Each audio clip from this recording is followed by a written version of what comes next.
Why, hello everyone, and welcome to the stream. This is Otaku Showboat, joined by Ollie Cat and Dolly Cat. We got both of the babies here today for this particular stream. Hi. You want to be Shoulder Cat? Does Ollie want to be Shoulder Cat? Yes, he wants to be Shoulder Cat. In fact, he wants to be Lap Cat, but he has to settle for Shoulder. Yeah, Shoulder Cat, yes. Ah, the camera's doing the thing again. I have to refresh it. There. Better, I hope. It has refreshed. It is not better. Hi, baby. Mwah. Pretty boy. It's still got that glitchiness. Still don't know why it has that glitchiness. Yes. Hello, cat. Hey, baby. Big boy. I might have to just unplug it and plug it back in. I think that's the solution. Unplug it and plug it back in. Well, if I have to do that, I have to do that under the chair. Anyway, today is what day? Sunday? November 10th, 2024. Oh, joy, oh bliss. How have things been? Well, this particular shoulder that the cat is on is still painful. I still have some pain. It's been like over a month at this point where I've had at least a degree of pain, except the current pain is different from the original pain.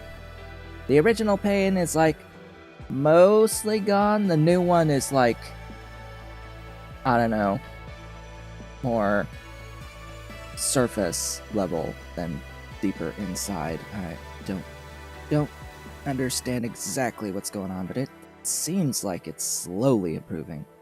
But anyway, let me see if I can unplug this thingy so I can try to like get that to stop happening. And I'll mute briefly as the chair makes lots of noise.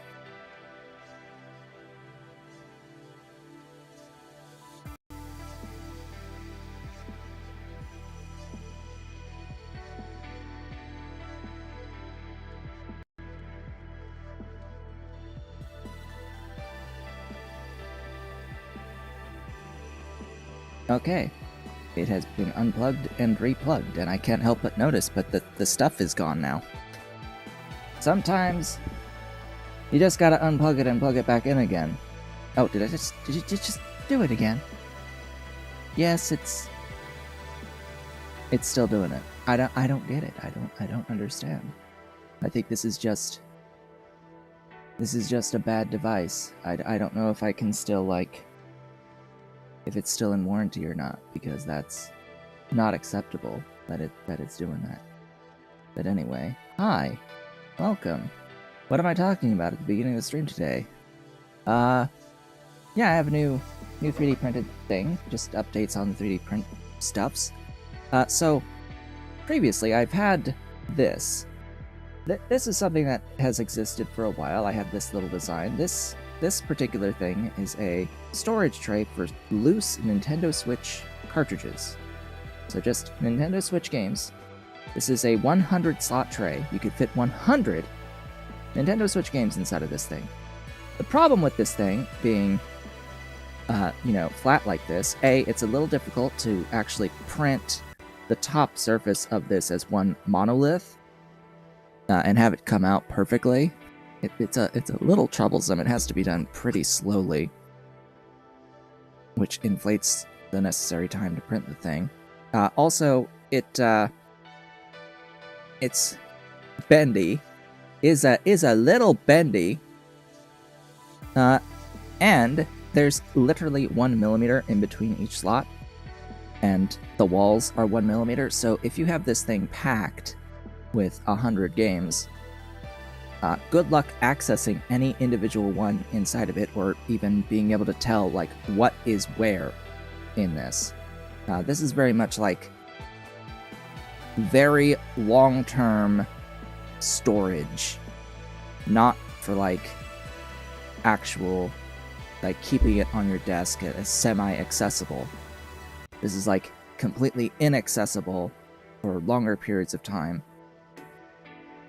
So I redesigned it. And also, you know, this thing barely ever sold in its various variations. I had like a 10, a 20, and a 50 slot version of this. Which, yeah, the 10 was tiny.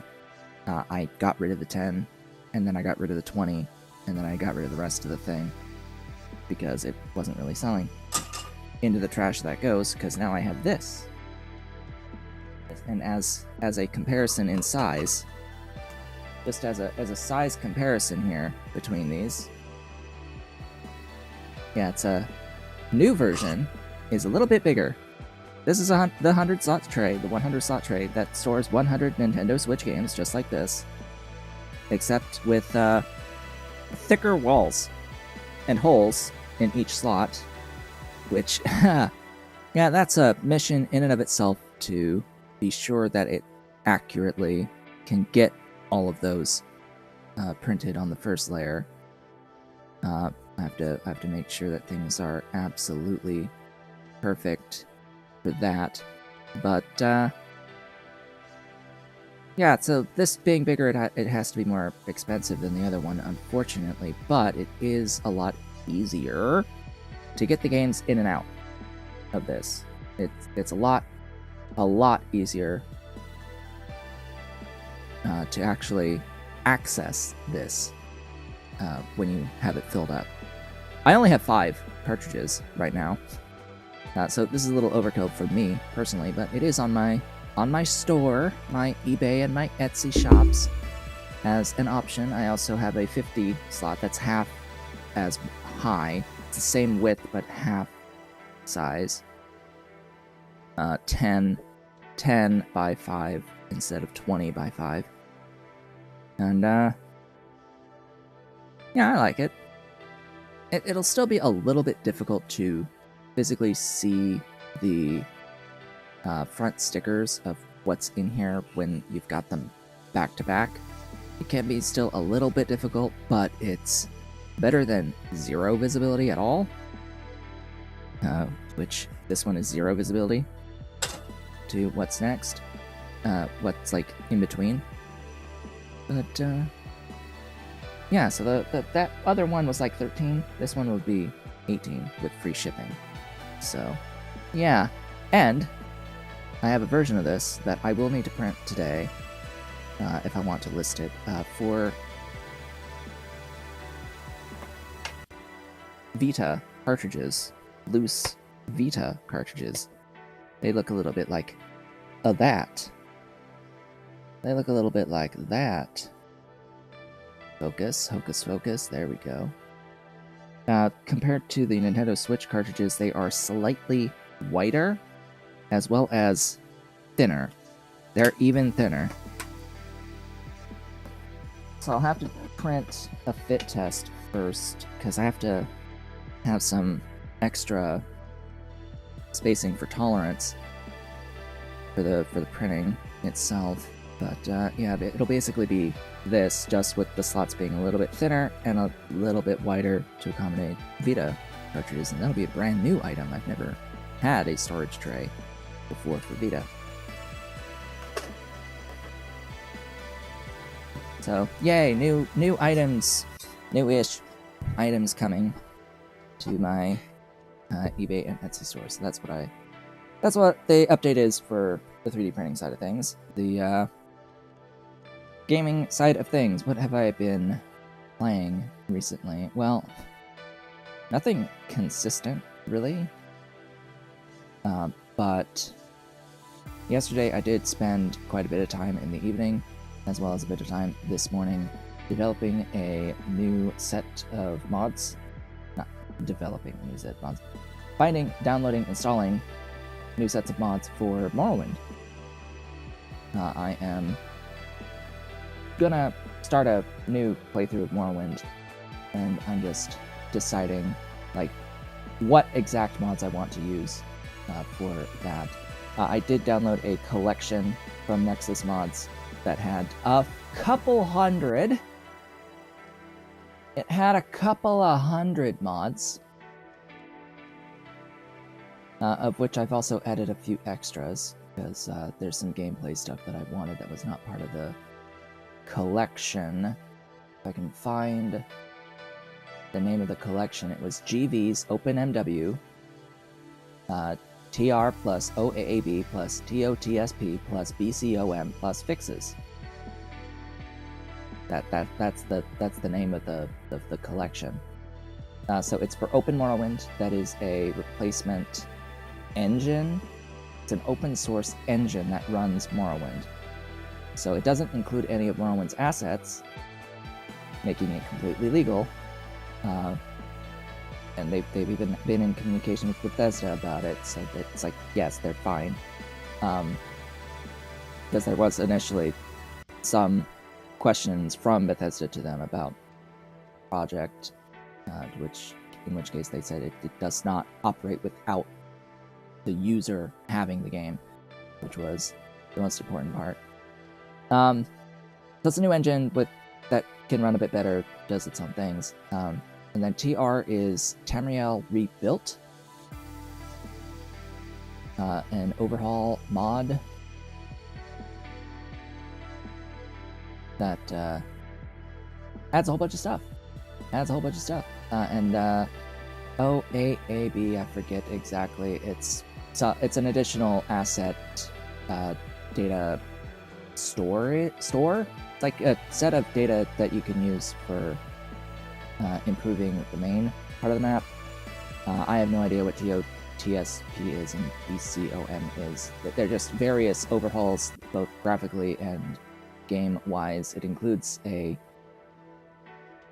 expansion to the map that adds more of the actual region of Morrowind, more of the mainland, because the game generally takes place on Vardenfell, which is an island of the Morrowind province, and then the expansion added Solstheim, and Tribunal added the city of Mournhold that you can't leave, that is technically mainland, but you can't access any of the rest of the mainland, besides that one city from that expansion. So this adds a lot of the area around.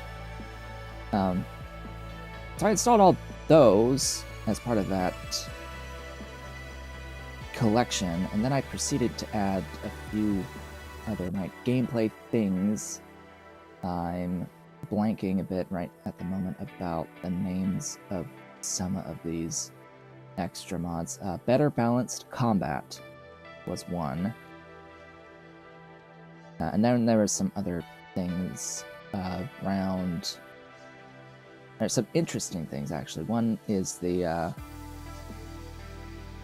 is a mod that locks you from leaving specific cells, and in order to actually go to a new cell, you have to level up your skills and level up to unlock new cells of the map to go to. And if you try to go to a different cell, it will start damaging you until you die. So you can't leave your current set of cells on the map that you have unlocked. So I figured, that'll be interesting. That'll be quite interesting, especially when also paired with a mod that modifies progression leveling mechanics. I forget the exact name. It's like a prestige-based system. It changes it so that you have to do 20 skill ups per level up, but it also modifies it so that all skills count towards level up rather than just major and minor skills, and it does a few other slight changes to how the attributes scale as well, how many points you get per level to your attributes. Figured it'd be different. It's different and I think newer than some of the other stuff that I had previously used in the past, and importantly, it works with OpenMW, which is fantastic. I like what I have so far. There was a mod that I had that unfortunately won't work because it didn't say in its description that it needed the Morrowind script extender, which does not exist with OpenMW, which was a means of making it so that you don't lose stamina when running when out of combat. That's one that I would have liked to have, is just the ability to not have your stamina drain outside of combat, but have it drain when you're in combat as normal, because that's just like a quality of life thing mainly. Because if you've ever played Morrowind, you know that at the beginning your character is very slow unless you put absurd investment into speed, and then you're bad at everything else. But at least you could move. Yeah, it's it was a bit weird with Morrowind and speed stuff. But anyway, we're gonna play a game. We're going to play a game. We're going to play Shapez 2. Let me turn that camera off. Interestingly, the little glitchies are not as noticeable from this view. I think they're still sort of there, but yeah, there's still a little occasional thing down there, but anyway. Yeah, we'll see if I actually do end up playing Morrowind after adding all these mods and taking all that time, that several hours to add all those mods. Because generally what ends up happening with Bethesda games for me is I spend, a significant amount of time deciding upon downloading and installing and configuring mods, and I spend a tiny fraction of time actually playing the game with those mods. Nowhere even close to the amount of time that it took to build the mod experience in the first place. Yeah, it's just one of those things where modding the game is more fun than playing it in the end. Like, I don't know how many times that has happened with Skyrim, where I've downloaded like terabyte of data and gone through the whole process of adding hundreds of mods only to just not play it for any more than a couple of hours. Because at the end of the day, Skyrim is Skyrim, and once you've played it 50 times through the beginning of the game, it gets a bit stale. Even with all of the eye candy in the world, at the end of the day, Skyrim is Skyrim. And Morrowind is Morrowind. And Oblivion is Oblivion. Although I have nowhere near as much experience with Oblivion. Alright. We're going to play. What did we do last time? Where are we leaving off here? What are we starting with? The game has loaded. Okay. We are working on building out the final milestone piece in the game. This behemoth of a 5-layer piece. It's the final milestone piece, but it's not the final thing in the game. We still have a bunch of tasks to complete. Did I change my make anything machine over here to build this shape? Yes. So it should be in the process of doing so.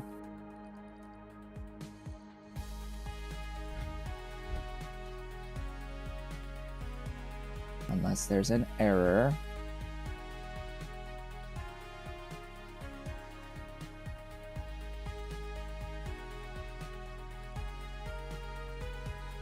Of course, there's an error.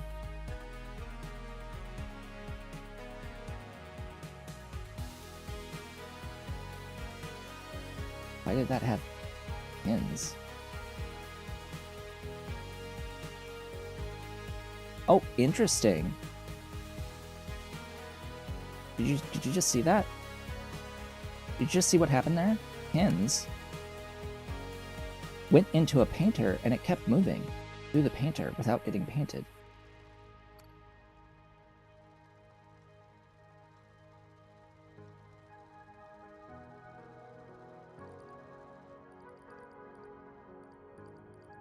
Interesting.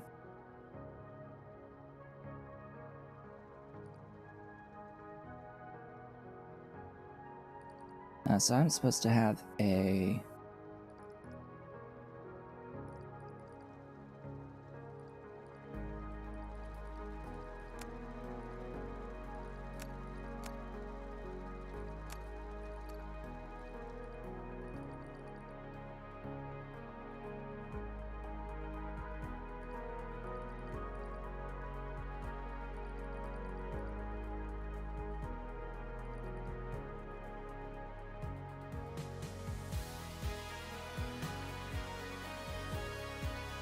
circle. Huh?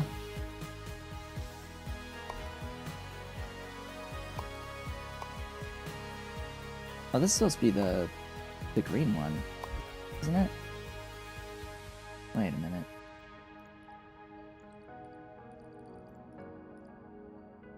What's gone on here?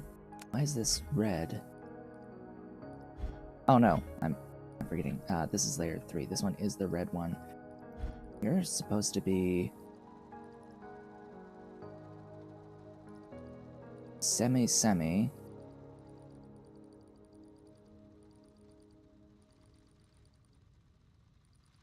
And then the next two... So there's something wrong here.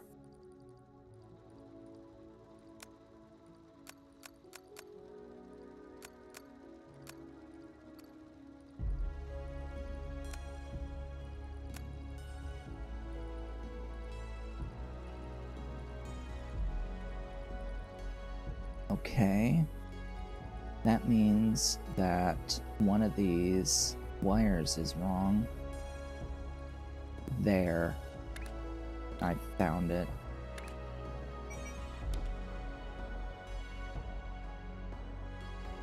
Well, that's going to be the case in everything.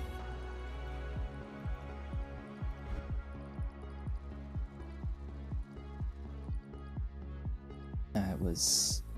where?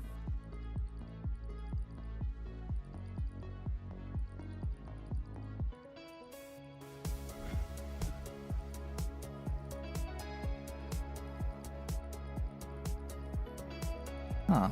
Was it only that one? How did that happen?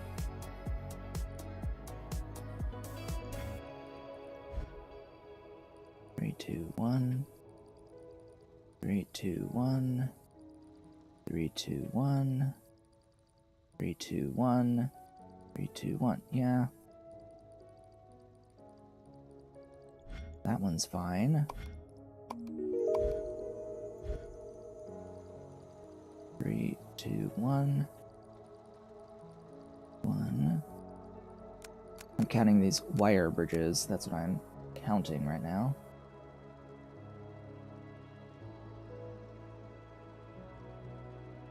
Would help if I had my chats visible as well. Hello, welcome.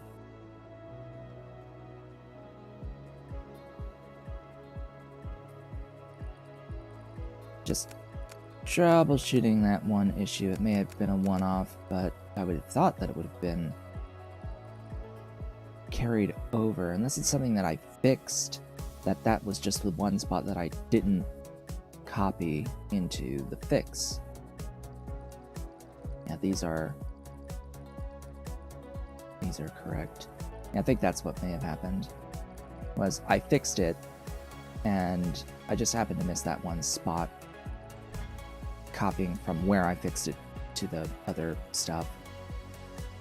So that should result,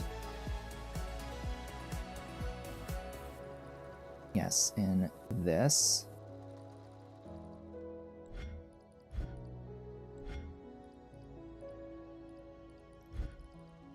Oh, but also you. But this is all... Oh, You know, it would help if I was looking at the correct thing, huh? Yeah, that would help.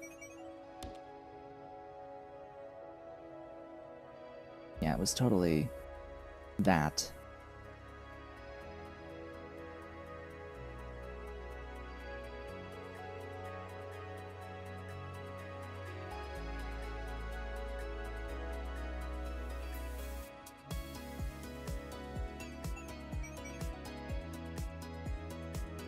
That right there.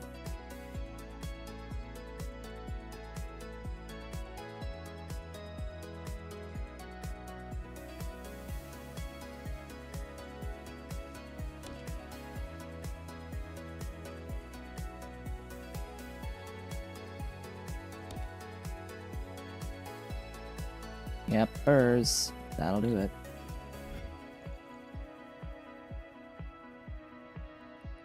I will reiterate what I said last time. This may be very, very large compared to how tiny it could be, potentially, through ultimate compaction. This is, of course, a blueprint provided on Discord by a person named Rue. This does 4 belts to do the exact same set, or it has the exact same capability as all of this that I built myself. Well, more specifically, this that I built myself. This only does 1 belt. This does 4. This does 4 for 5 layers. This does 1 belt for 5 layers. But I can actually see what's going on, and I can see when things are wrong, and I can fix things that are wrong by sight, because I can very clearly see what's supposed to happen everywhere. And I can more easily troubleshoot issues like what just happened because I have spread out everything horizontally rather than vertically. And I can very easily explain what my logic process was when building this. This is a black box that you can hardly tell what's happening in, that is infinitely more complex and exceedingly difficult to troubleshoot when things have gone wrong. Say you accidentally right-click on anything in here and delete one random tile of something. Good luck finding that one random tile of something that you may have deleted in it by mistake. Good luck with that. Any hoozles. Where was the build?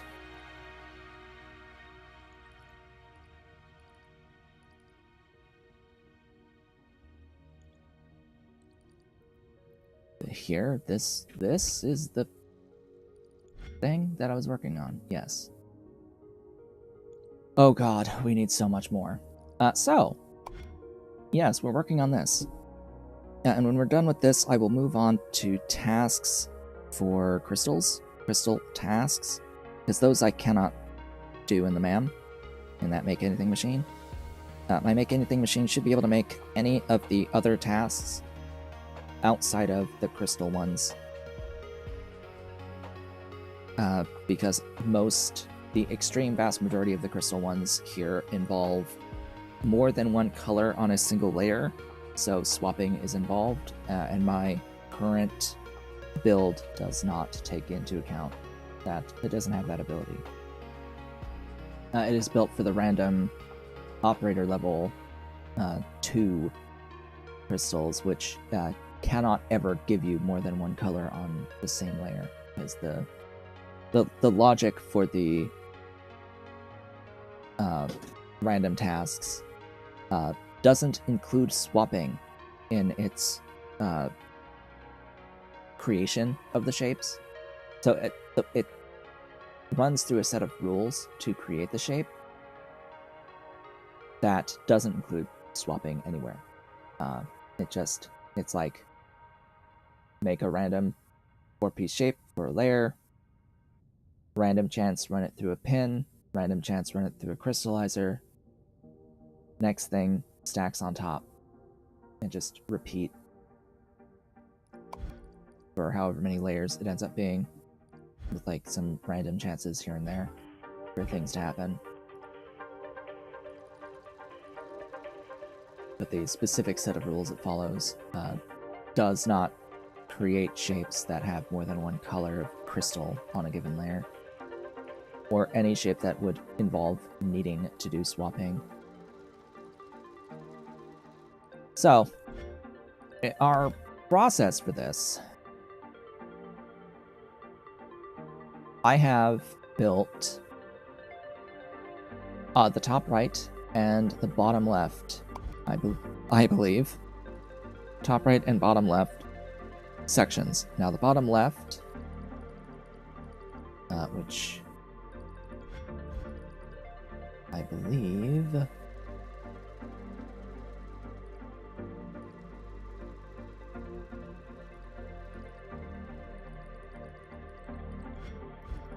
is output here. So this thing is, it has this yellow crystal here. My intent is that I'm going to have to break that yellow crystal while maintaining a connection with trash on one side. And that will maintain the gap that's there. So what I'm going to do, what I was thinking about at the end of last stream, was taking each one of these and swapping it into itself. Now what that will do is that will break the crystal while leaving the gap.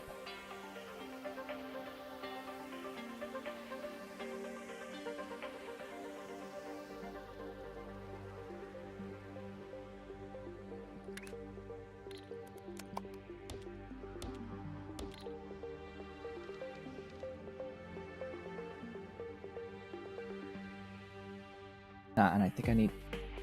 Do I need 2 each?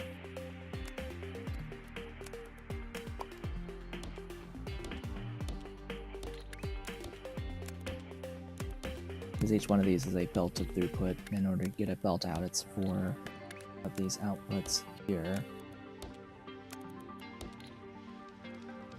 So that gives me the broken crystal for that. Now, ideally, what I will do is form the left half of this by swapping in this quadrant to this quadrant, getting these two connected, while the other side will be trash. It will be like utter trash. And then I just repeat the process to make the right side, and then swap in the 2 halves together, and that should make this. It's a lot, isn't it? So the thing here, though, is that, yeah, those are up there, and these are down here on this side. So I think I'm going to route those all the way to here and do this swapping in here. Then I might have to, like, route it over to another spot because, yeah, with the amount of stuff that I need here, I think I'm going to be needing more mixed colors, and I'm going to be needing just space to bring inputs in. Because I'm basically going to have to do all of this work a second time for the other half.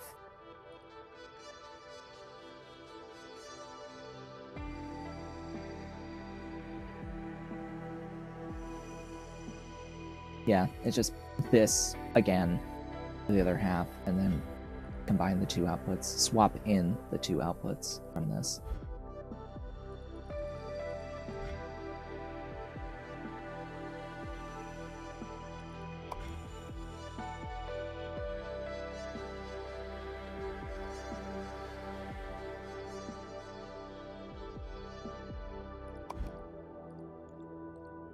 And I guess, theoretically, if you really dig into the logic of this particular factory, you could add this capability to make anything machine, provided you can figure out logic that determines when you have a gap underneath a crystal.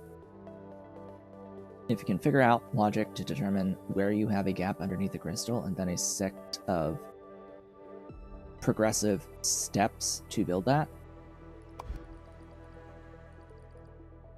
involving trash objects and determining what specific set of trash you would need to do that, yeah, you could be done.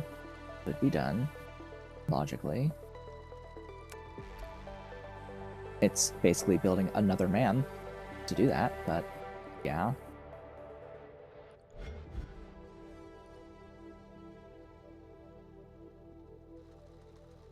Okay. How do I want to route this? Oh. It's probably going to have to be on layer 3. Oh, great.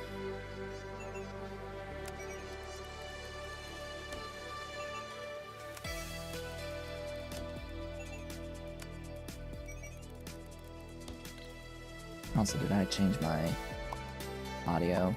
Nope. We need the number for the audio.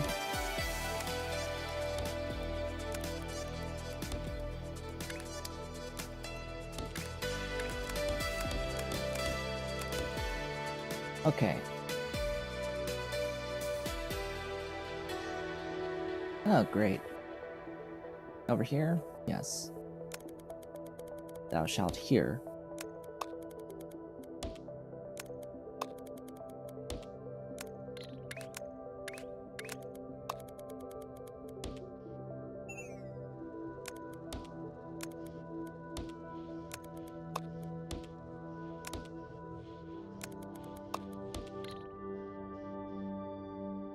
Swappin' time.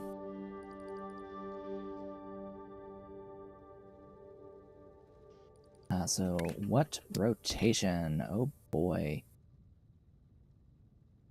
Good question. I will need this to be rotated clockwise.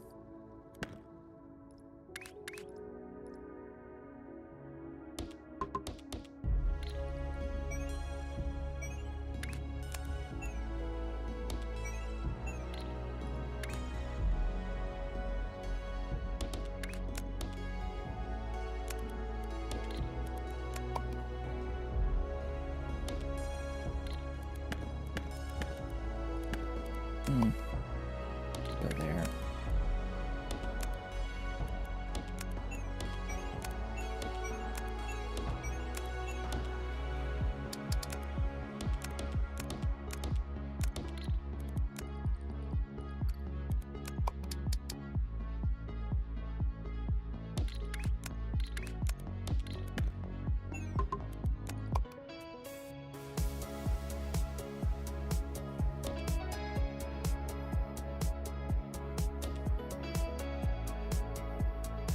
Of course.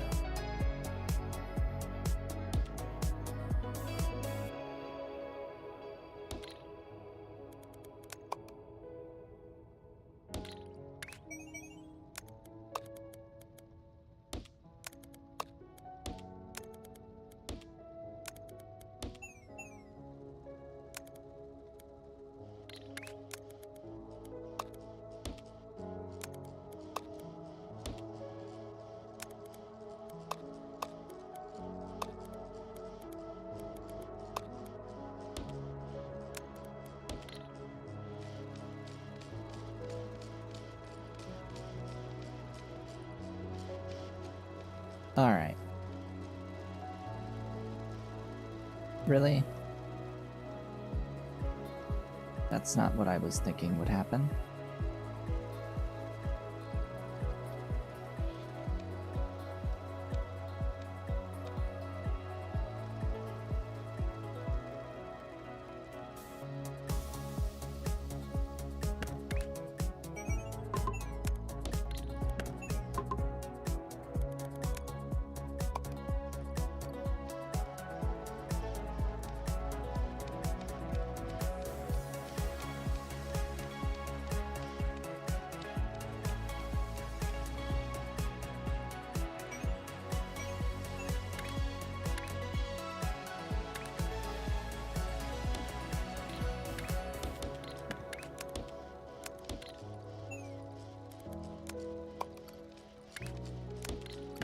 Why doesn't it give me the preview?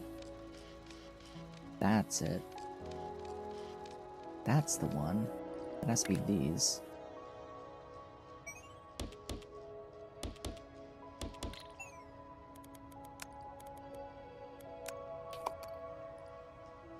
Okay, that'll do it. Next. Trash.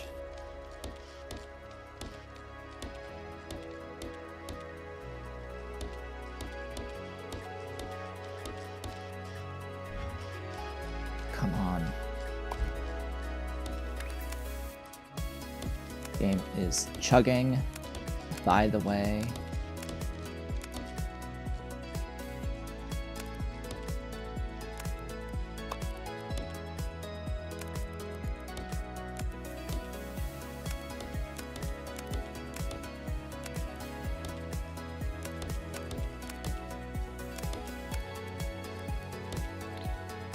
How much stuff do I have? 159,000 buildings.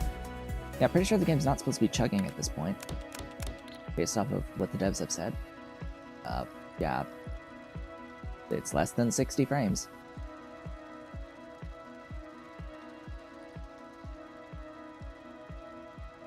So here's the problem. That's not the right spot.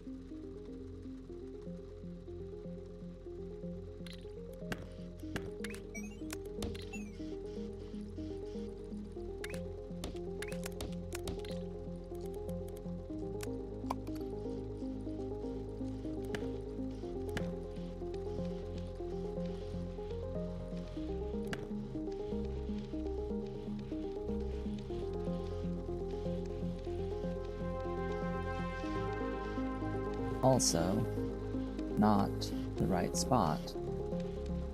I need this to be to the right, or to the left of the thing, not to the right of the thing.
Oh.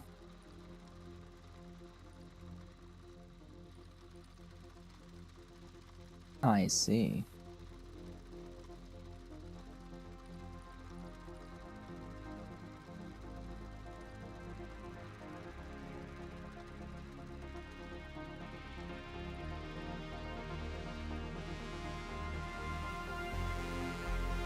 Okay then. I don't do this now.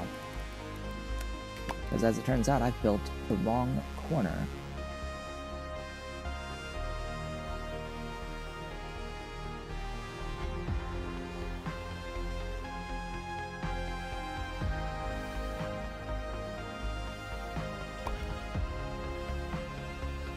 As it turns out, it matters which side I'm trying to put on.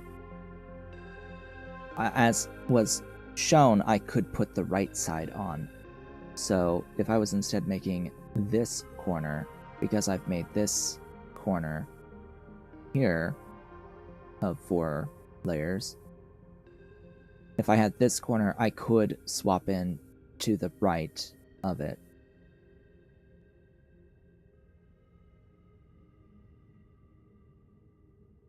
Alternatively, I change how I make this here by changing where the yellow crystal is. And that involves changing the trash that's being put into it.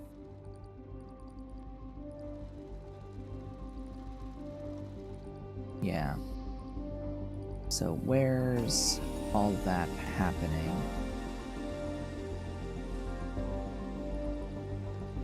This.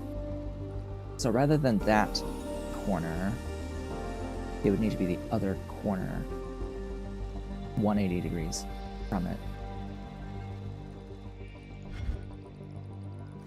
Now, where is that being built?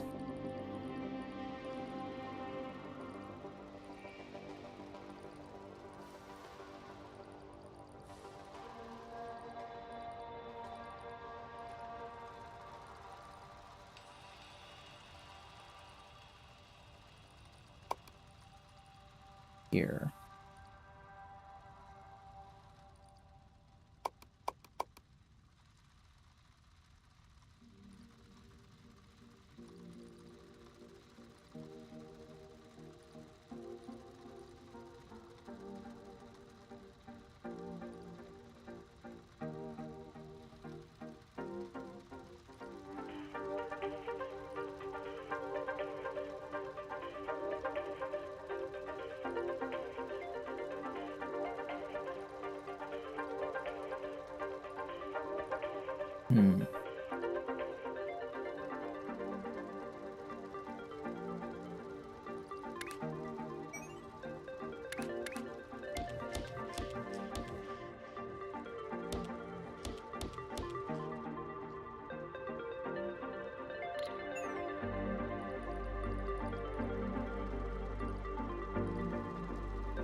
Oh.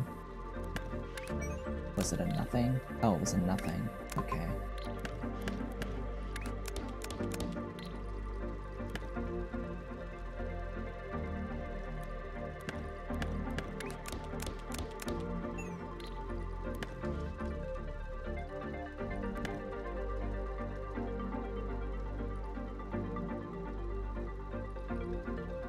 So I just need to rotate it to,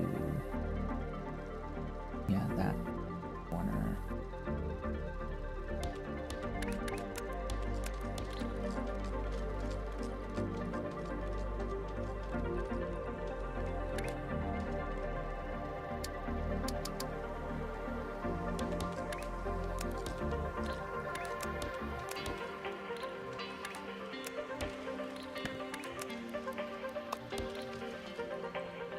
And I have to hit I on a lot of that. Get rid of everything, clean it, refresh it, let it start from scratch.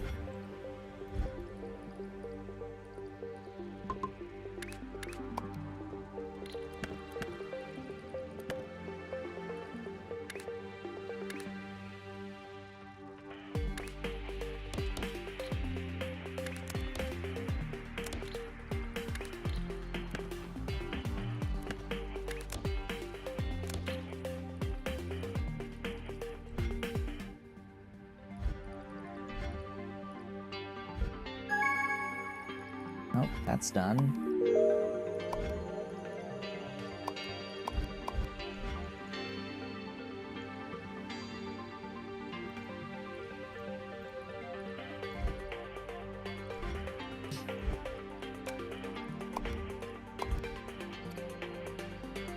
Actually, what I'm going to do after I complete this is go over here and I'm going to hook up this. I'm gonna do the logistics for this blueprint just for the sake of time over time, because this outputs 4 belts of the target, whereas this only does 1. So I'm going to get rid of all of this and all of the, performance that it's eating. Actually, I'm going to do that now. I'll have to redo all of the back-end stuff to work with this thing, because it has its own unique requirements. It'll take a hot minute to get through all of it, but it'll be good in the end. Ah! Hey, frame rates. Frame rates are nice. I like frame rate. I do enjoy me some frame rate.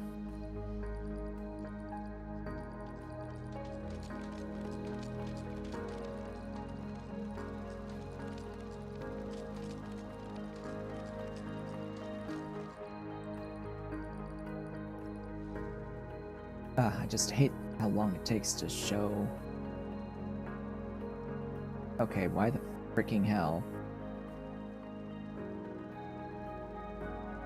are these different?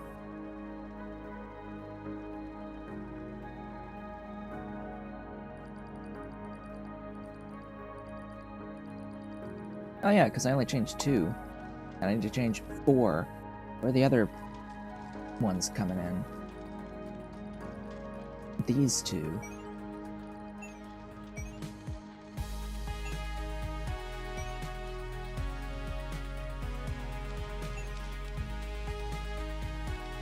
What the heck?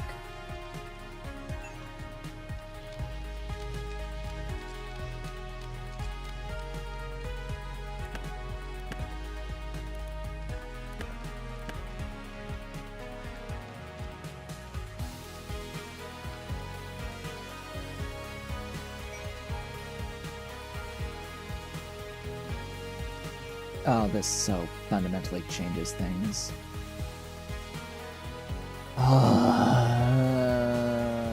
Boogers.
Yeah, now I have to adjust all that other stuff.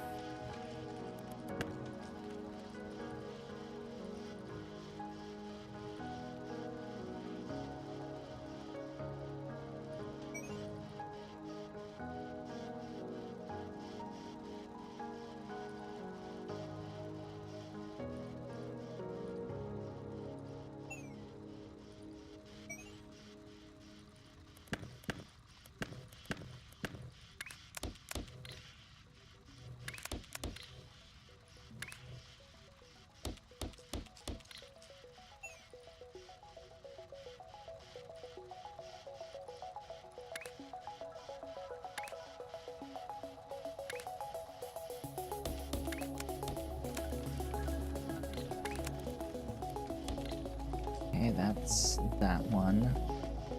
Now, you...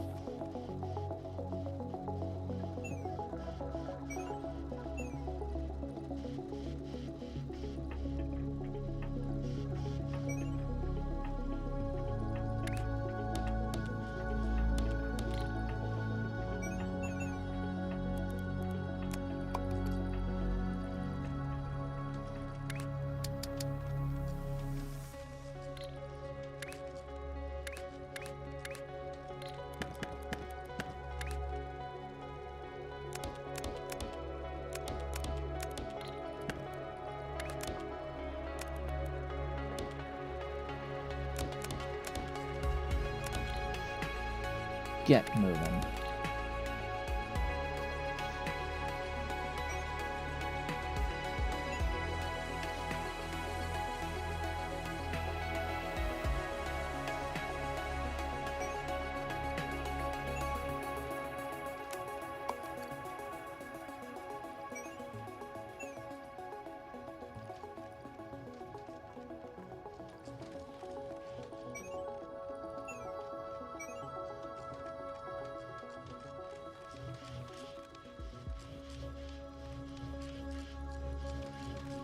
Wait.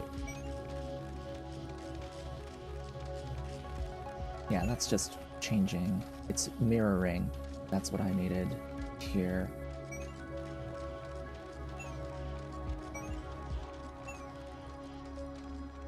Okay. Now if I look over here, everything is good. Yeah. Now everything is good. Now I can properly swap.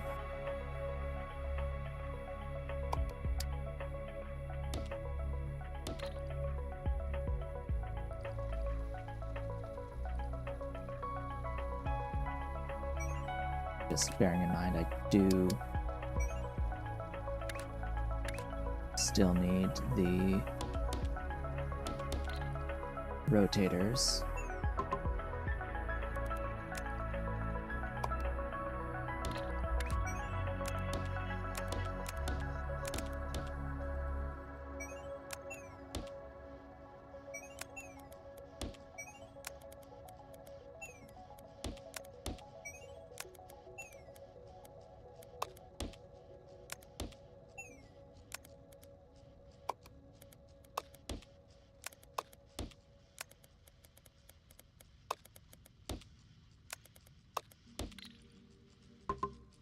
Get rid of all that.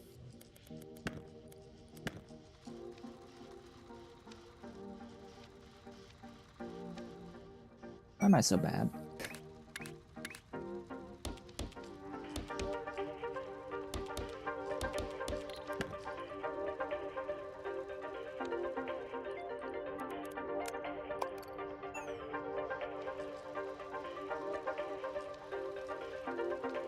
Why am I so bad?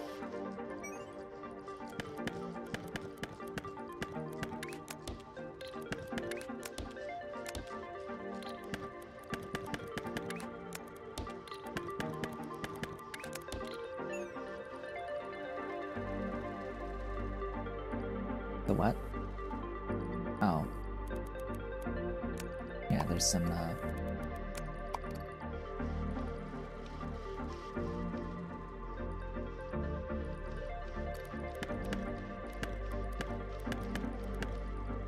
shenaniganery.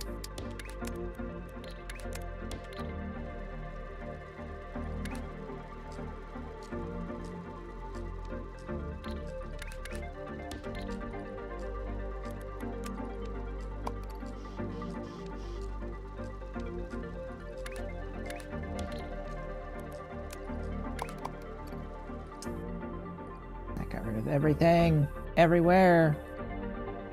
Shoot.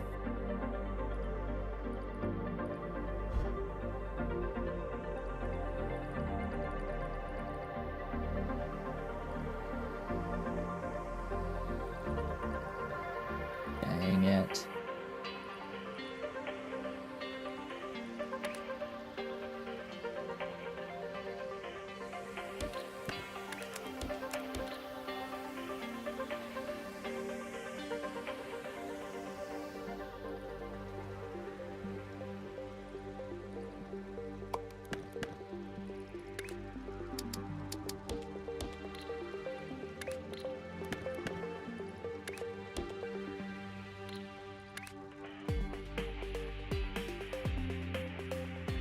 Huh. Oh, you know, update. Oh, now you update?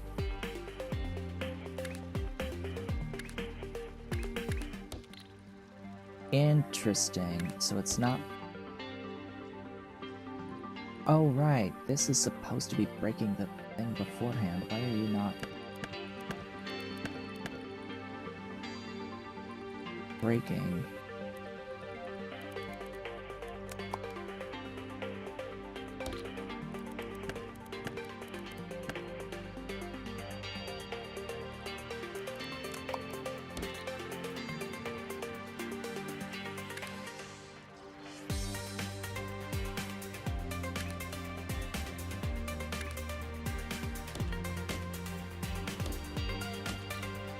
need 2 of these.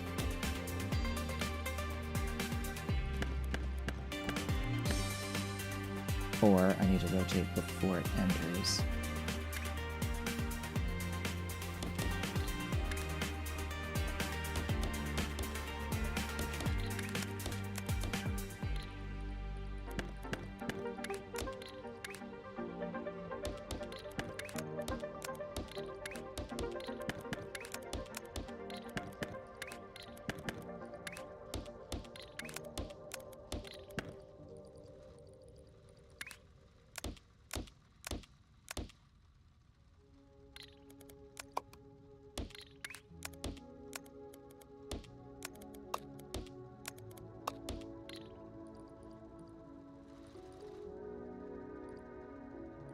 Alright, are we gonna get it updated anytime soon? There we go.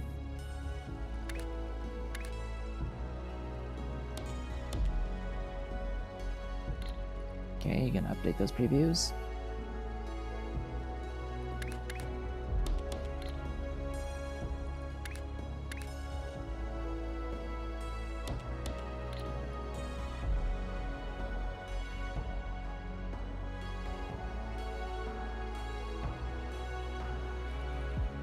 I'm sorry, what?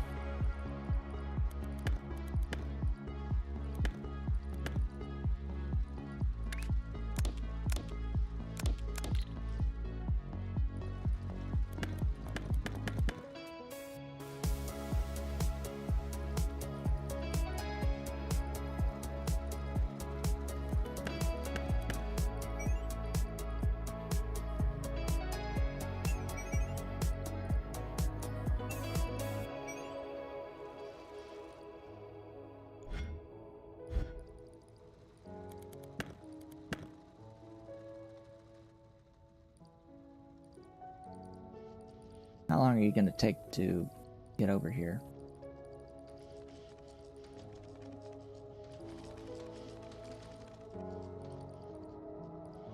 Come on. You can do it.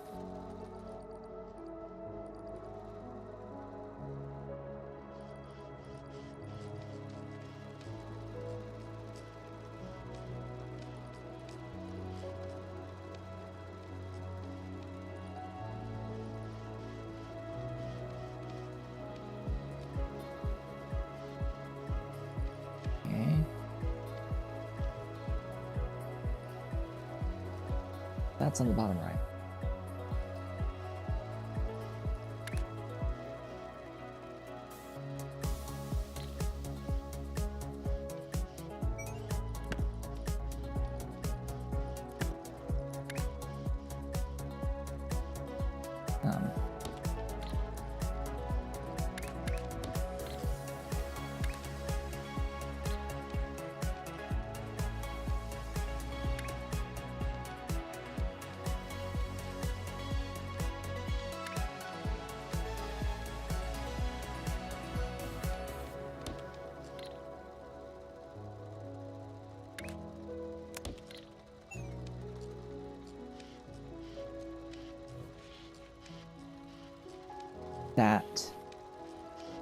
That is what I wanted.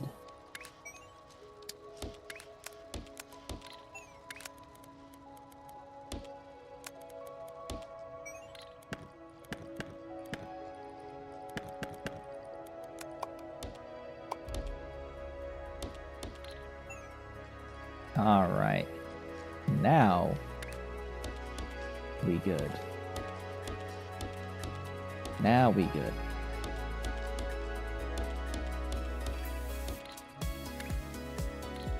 Took long enough.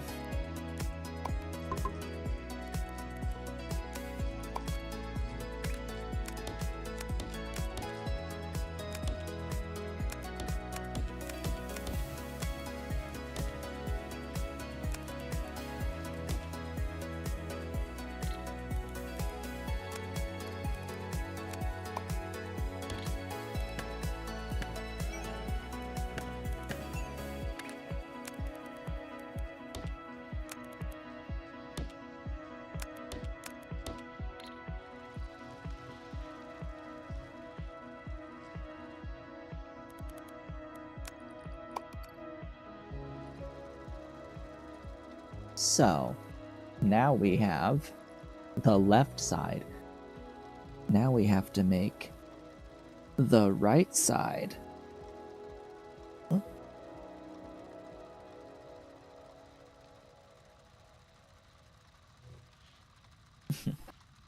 We still got Dolly back there, by the way.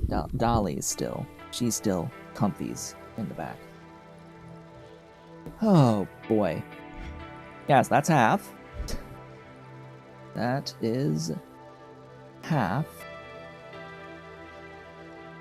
Now, as long as I cut this axis, that gap should stay exactly where it is. And it shouldn't break any crystals. Well, the obvious solution now is to completely copy-paste it and then modify it to do the other half, the right half, by just swapping, just inverting the colors and adjusting to just squares here.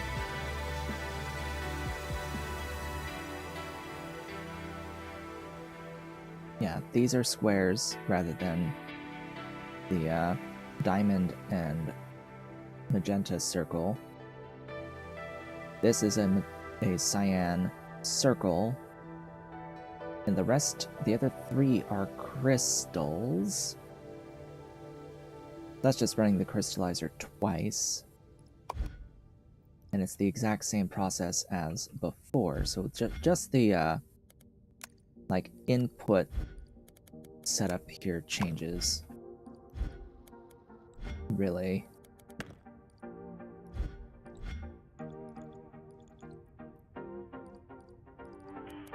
That wasn't used. These were not used.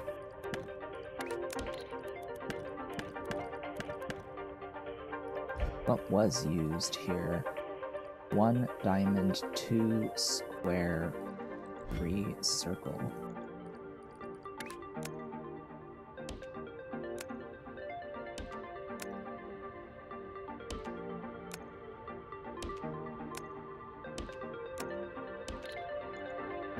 So I'll keep those, but I'll have to change what's getting pulled from where.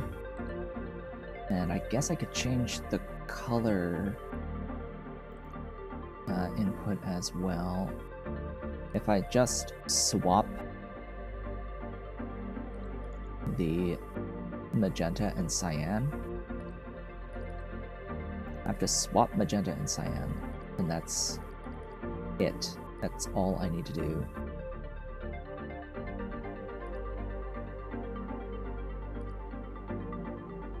Can I do that without changing yellow, though?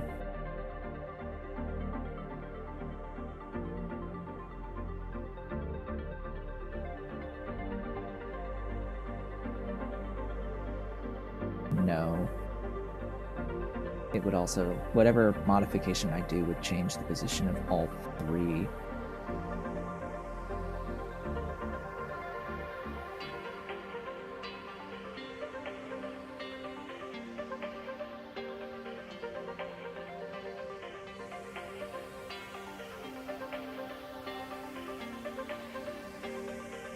Unless I swap red and green? If I swap red and green, that maintains yellow's position.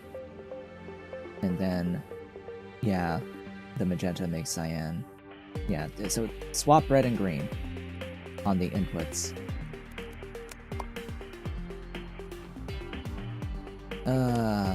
Just have to do that twice. I need lots and lots and lots and lots and lots of color mining.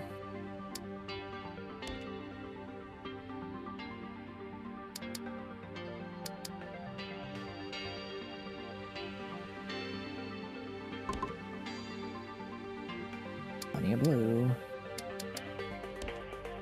1 red.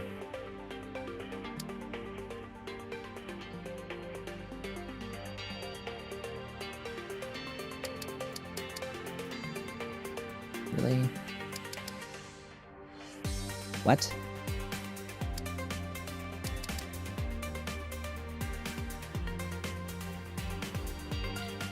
fine.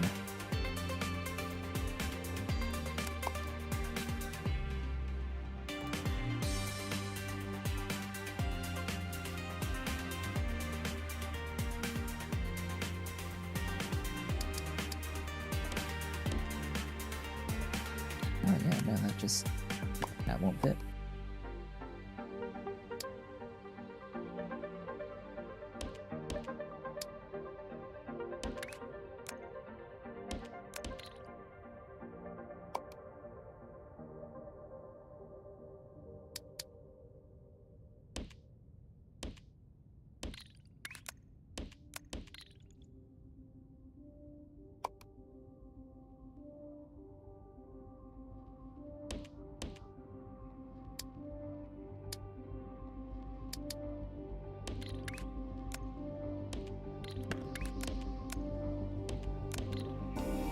Give me trains.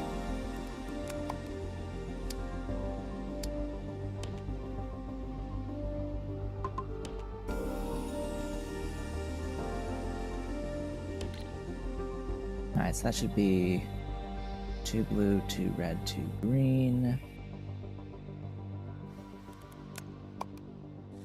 Just gonna move this a little bit. So blue is the top.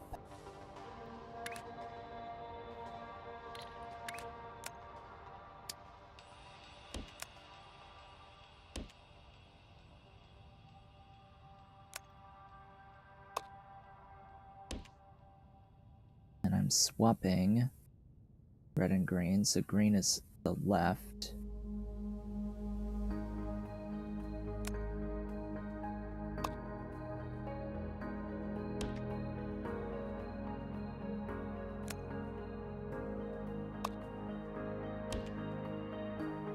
Red is the right.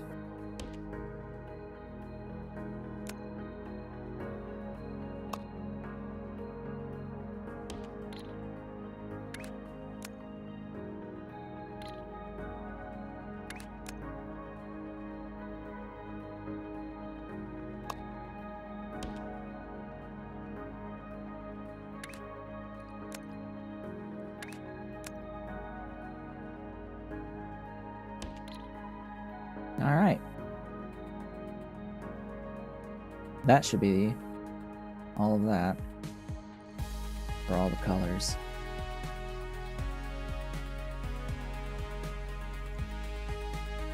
It just needs... oh. Well, that would help for one.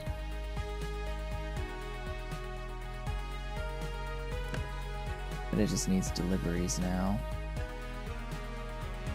For all the colors.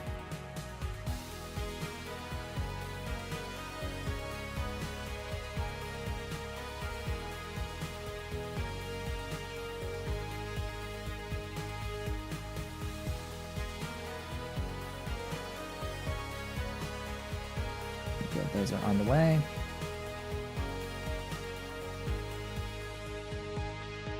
That's on its way.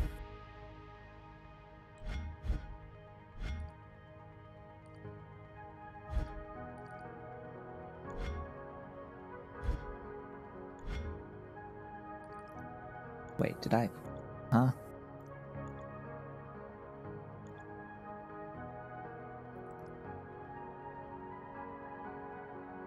I'm supposed to swap red and green. I totally didn't actually swap red and green.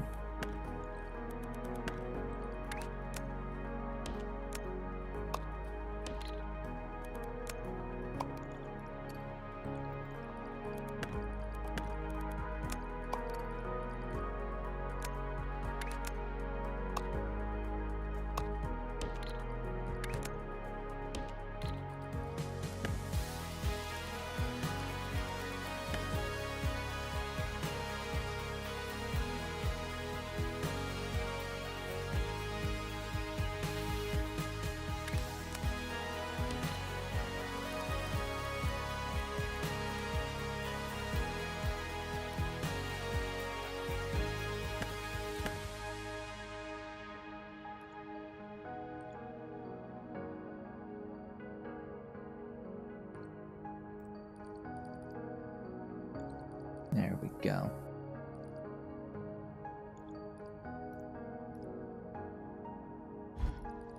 Oh, wouldn't you know?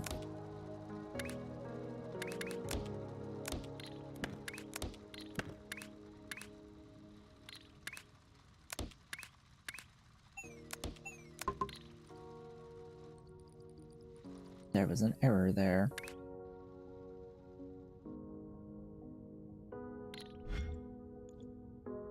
That's likely been propagated throughout the whole thing.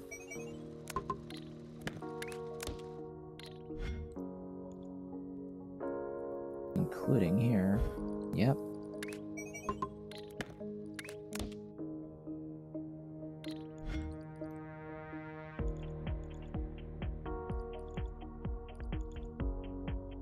And of course over here.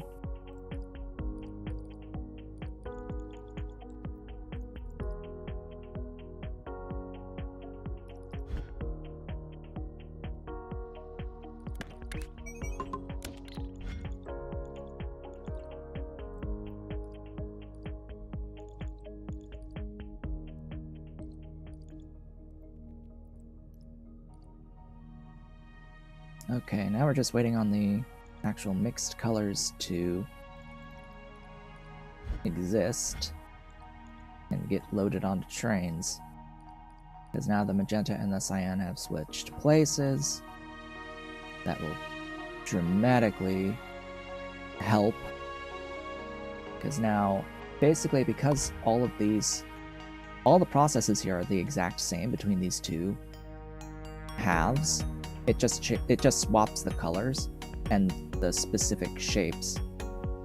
So all I have to do is swap what color is going in where, right? And what shapes are going where.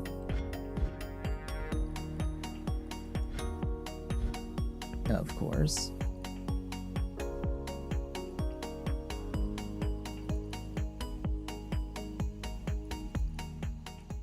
What's going on here?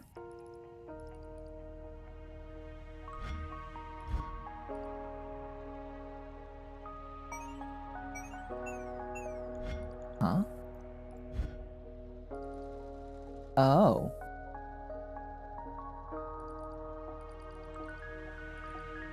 Oh, goodness. So this is overbuilt now based off of what I'm doing. Yeah, this is actually very overbuilt based off of what I'm doing. Oops.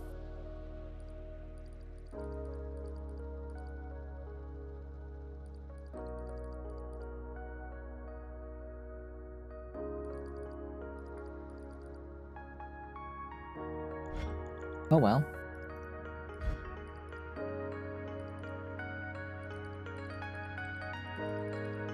Okay, so what do we need? I need magenta.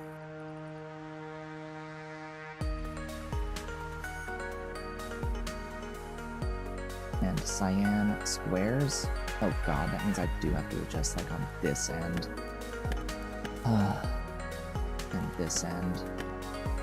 What gets shoved out? Sigh.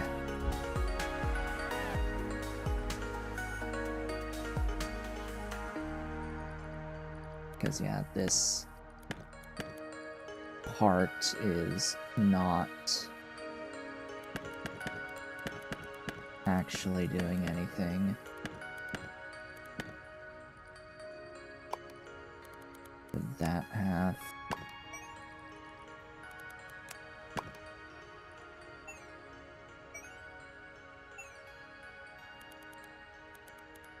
And that section wasn't doing anything.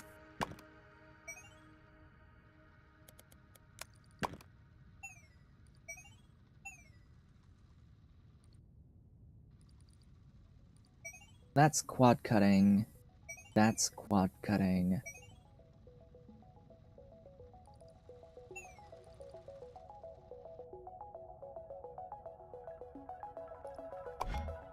Yeah, I need one magenta and two cyan pieces. And the one magenta piece is a square. So that should give me square magenta corners.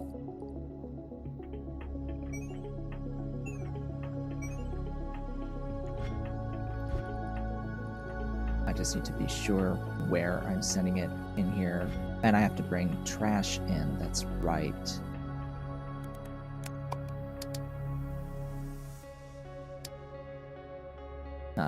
The trash needs to be full pieced trash as well.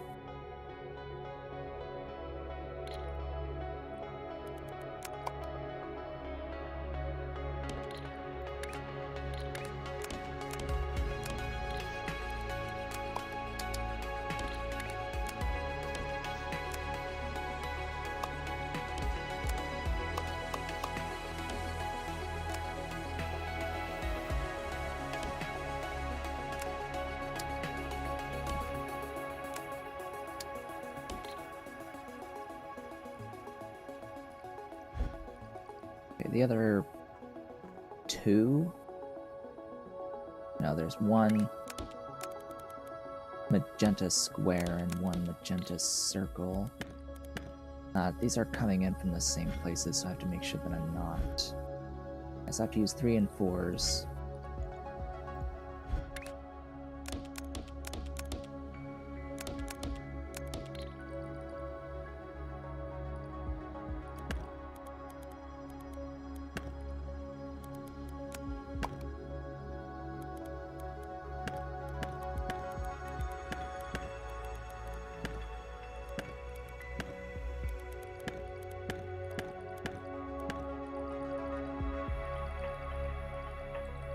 That's going to give me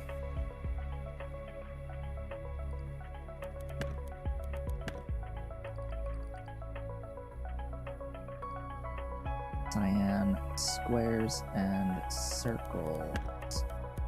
So this is the first instance.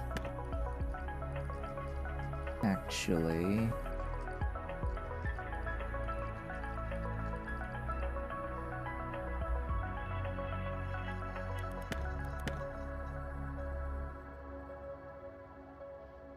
let me think. Let me think. So I think the squares stack on the other squares. So where's your top layer coming from?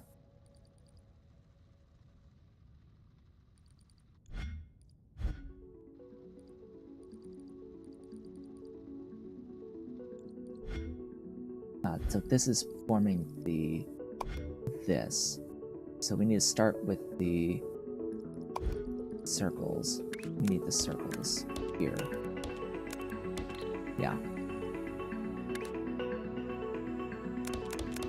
I think it actually is just hook up as is. And it should just work. Actually.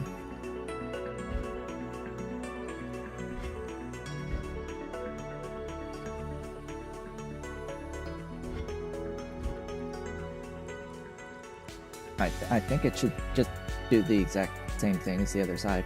It'll be differently rotated, but it should still make the thing.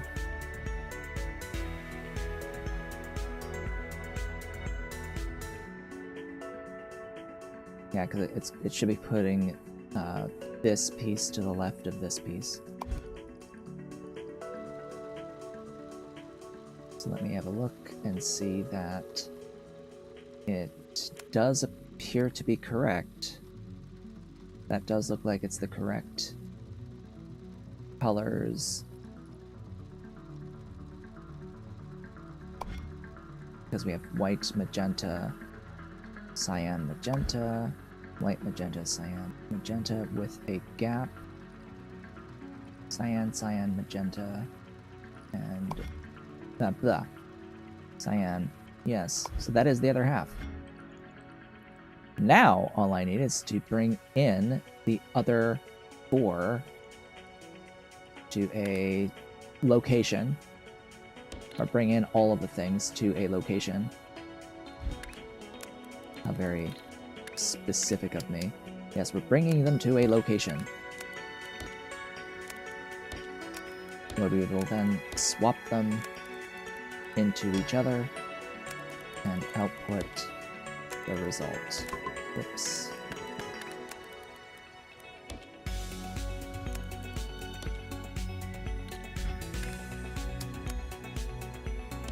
And at this moment in time, I may regret these words, but I don't see how this fails.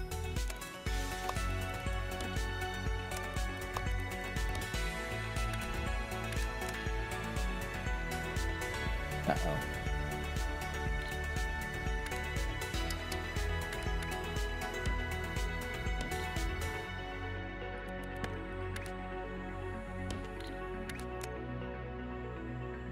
There we go.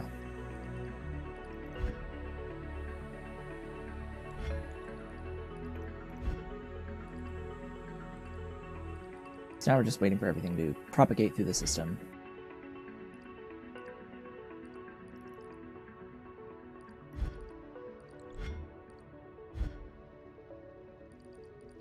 And everything will, in fact, be awesome.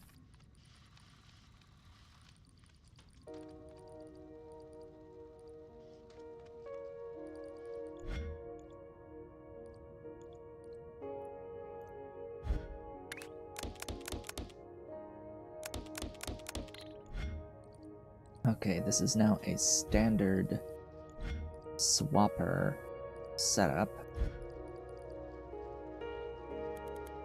aka you.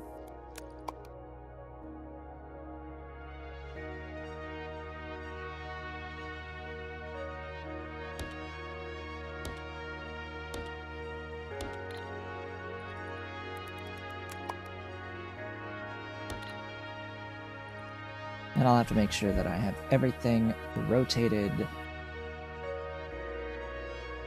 Looks like they'll all have to be rotated. Great. Of course. So you'll be the left. Because I have declared that you shall be the left.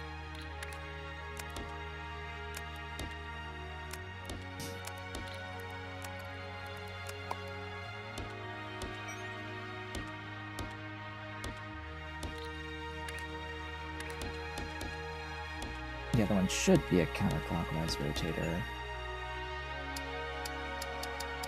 Yeah.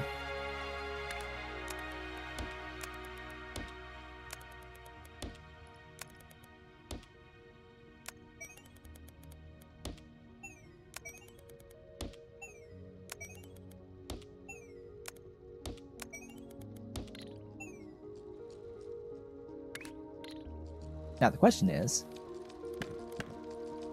which side is which?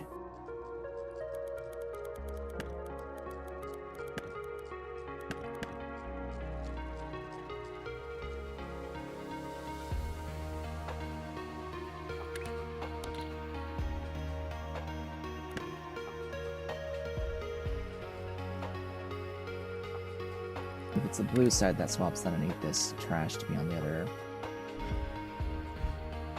But it would be nice if I had previews game.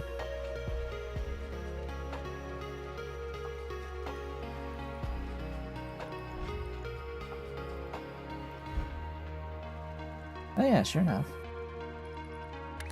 It was on the other side.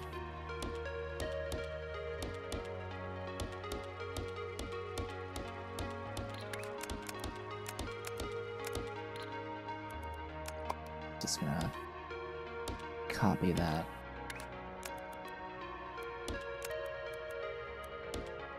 And it does look like it is the correct item. Oh boy. Hey, we're halfway through the stream and just finishing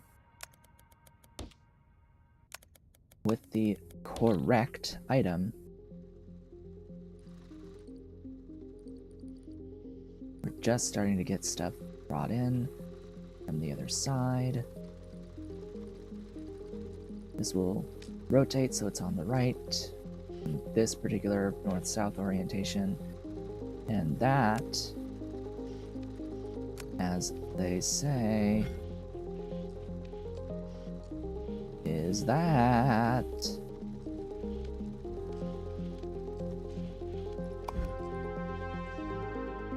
Was this how the developers intended us to make this object? I don't think so.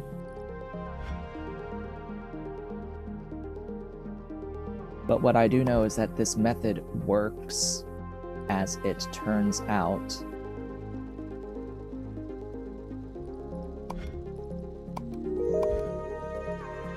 Oh, did I never copy and put that in on the stuff over here? Oh, right, I stopped it. What am I thinking? I stopped it entirely. Now, what I do know is I need, for this to work, I will need to have a global wire transmitter transmitting the signal on channel 1, because these will receive from channel 1, and this can be anywhere. I just need that to exist on something. It could even be a little island out in the middle of nowhere.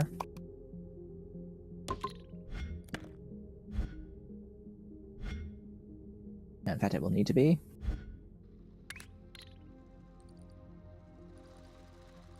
Yeah, so that's what that's making. That's the layer that it is making.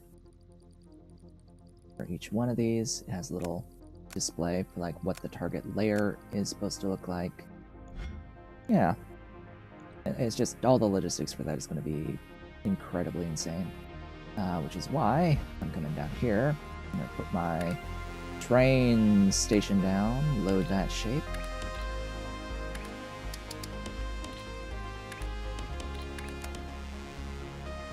Send it to the vortex.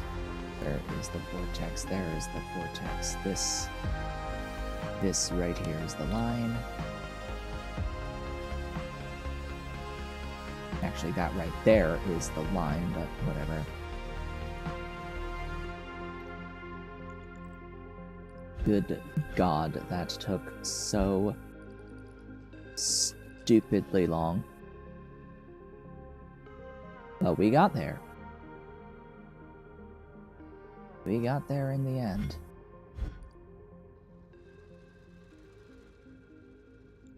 Okay. Now, what I want is this thing to be fed. Now, I do have to look this up. Hey, Ollie Cat.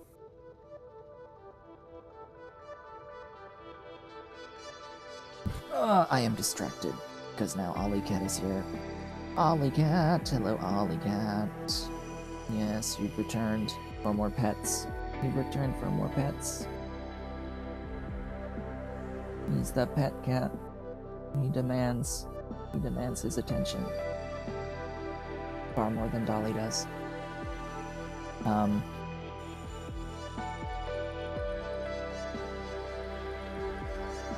Does this matter? I thought that it mattered what color is where and like what shape is where, but it may not actually. Now that I am in fact looking at this, I don't think that it actually matters with what input is where. So, the key thing with this design from the Discord, from the Shapez 2 Discord, is that it wants you to have a different object on each layer. So, when we have the fluid Unloaders. That's a fluid unloader. That's a fluid unloader. That's a fluid unloader. That's a fluid. That's a fluid. This side, both of those are fluids. It's Mr. Cat.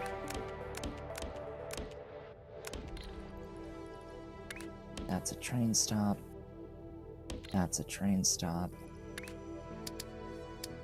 That's... whoops.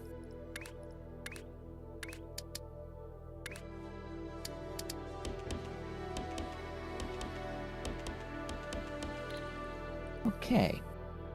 Yeah. That. Very long trains, yes, but functional.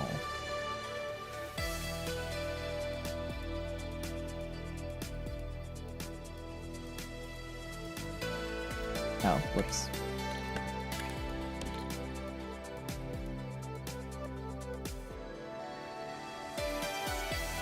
Now, if I wanted to, I could add, like, gaps in between as long as I send the signals across, as well as the belts across. As long as I keep that flowing in between, I could add extra gaps and make it so that the trains, like, I could have more trains than just this one monolith that's super big. But where's the fun in that? So, here's the thing. I have all of this.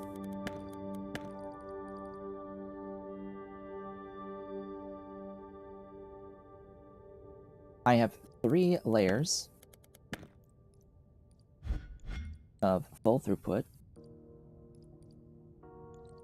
for each of these shapes. Okay. I need 5.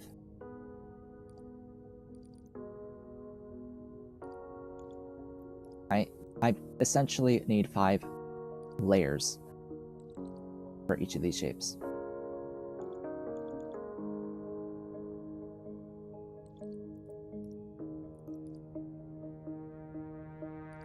I need to convert these to individual layers and put them into all of these wagons. You know, that's precisely why I would want to separate this, frankly. To add a gap of at least a 3x3 in between each one. And you know, I think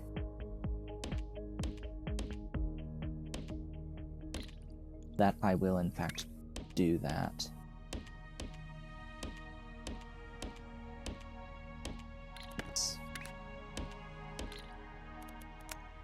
Because the logistics is a pain in the ass otherwise. So let me... receiver there, and...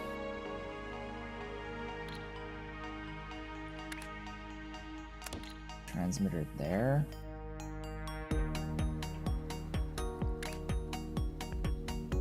Wait. No. That's a receiver.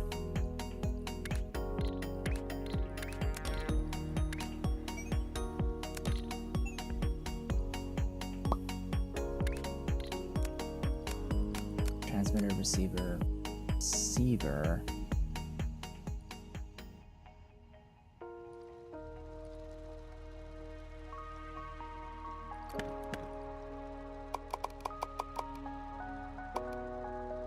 Yeah.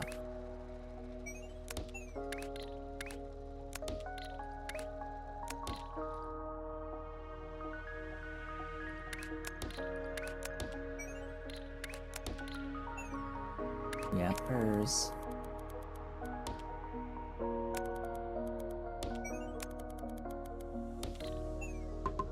Why they have any amount of directionality, I don't know. I don't understand why they need to have directionality going across gaps for wires, but I guess it's just because everything else is directional. They're like stuck. They have to have it be directional. because everything else is. They don't have the ability to be bidirectional on the same layer. Yeah, it's my pretty boy.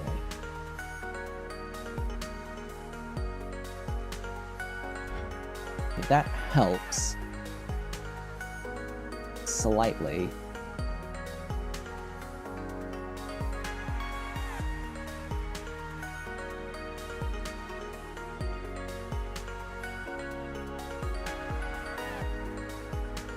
So now I probably want to rethink how I'm handling all of this.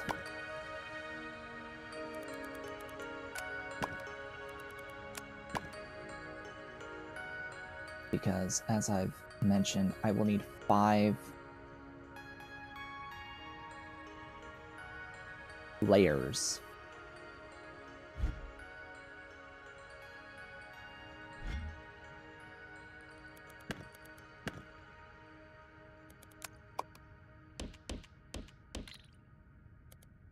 Slash 5 of each layer.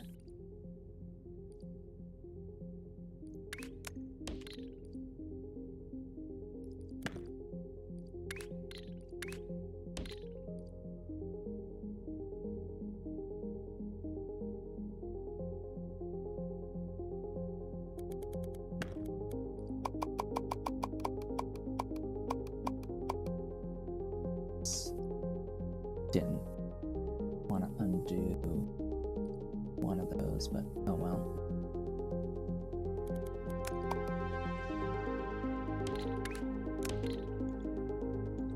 Honestly, the simple solution is to have something along these lines. Maybe change the color of the train.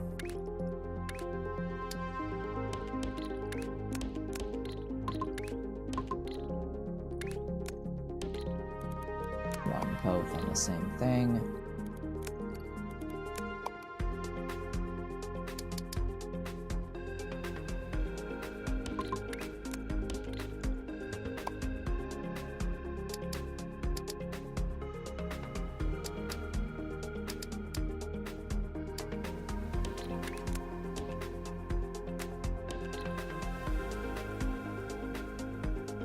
Just add gears. Where's gears?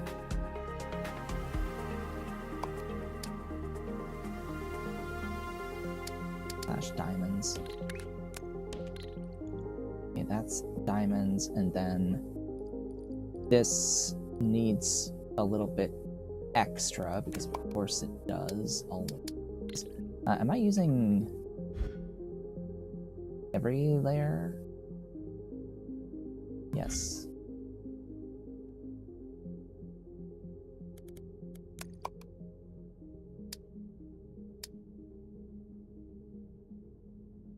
Shoot.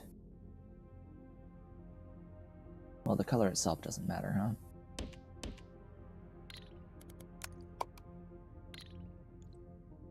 Oh, it's only 2.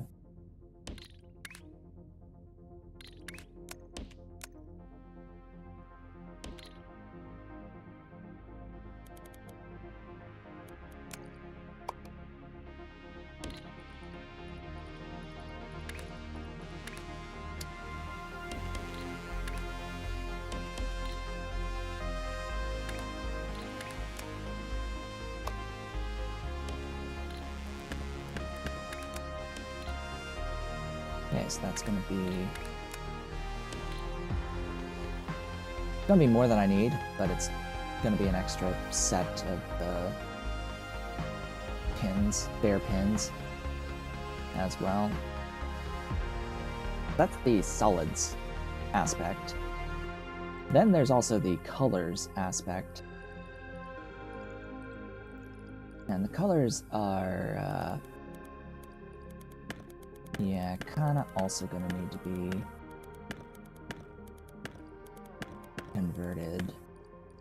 And I'm gonna need a lot more of them. Just gonna need more of the stuff. Because, yeah, again, 5. Actually, more than 5. So for the full colors, I'm going to need, yeah, 5 layers worth of 4 belts each for one side, and then the other side needs double that. We'll need 10. Because that's for this bottom part is for crystallization, and this part is for the actual item by item coloring.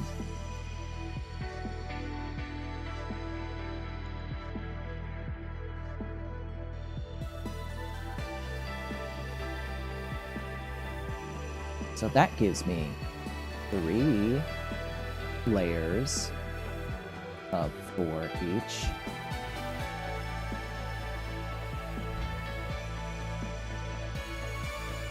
But I'll need at least 5.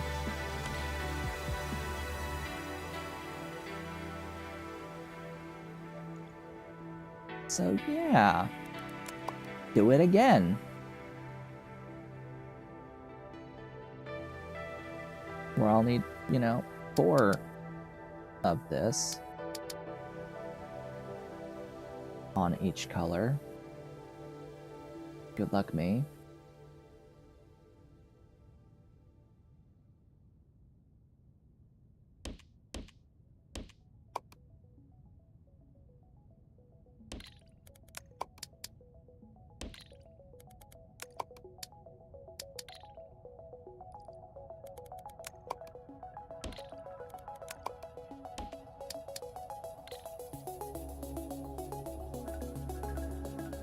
Autosave.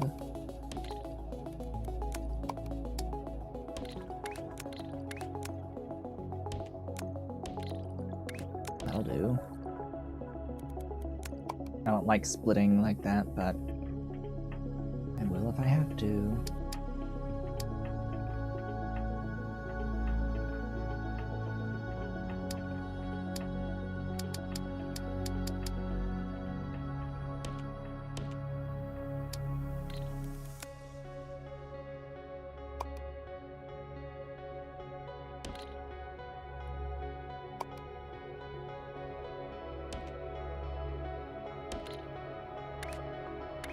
Yeah, at that point I've just given up.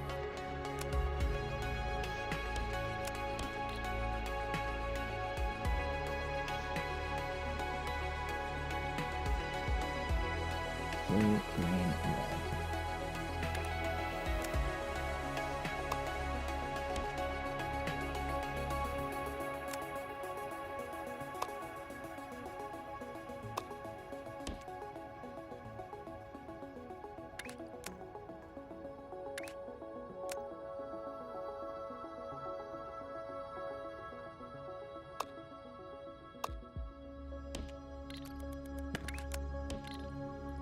If you've enjoyed this, I have to do it 2 more times.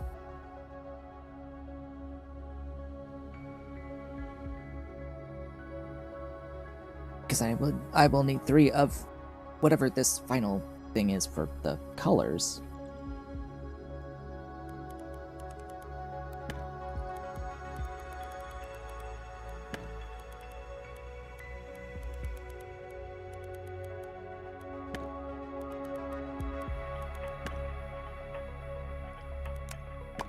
Okay. Now.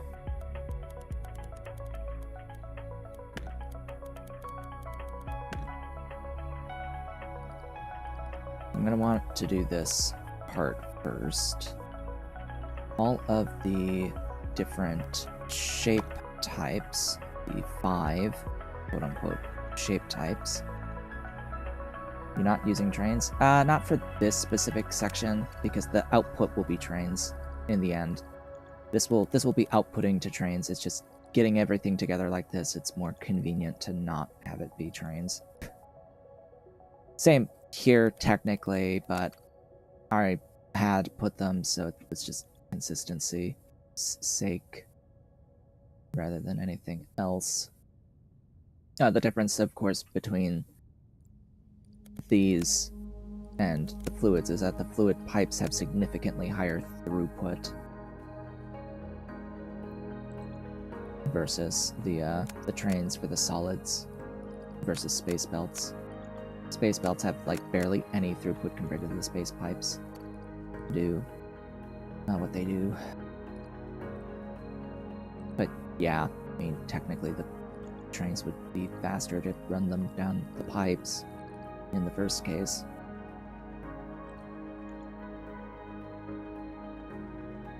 Okay. Now I need to take what I've gotten.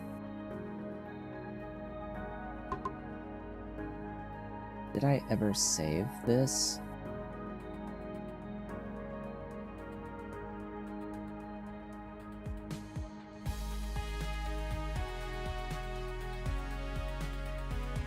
Well, I had done a fully built thing for the hard scenario off screen to make sure that the system worked, but this is being done in a different way, so I'm gonna have to think about it differently. So I have to bring in. Okay, I have to bring in stuff. This will be for the shapes. The shapes each have to unload without blocking anything. Let's just make it...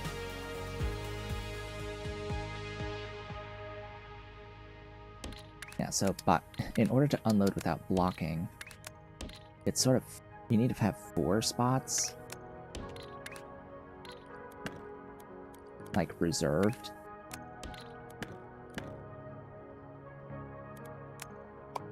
Which kinda sucks.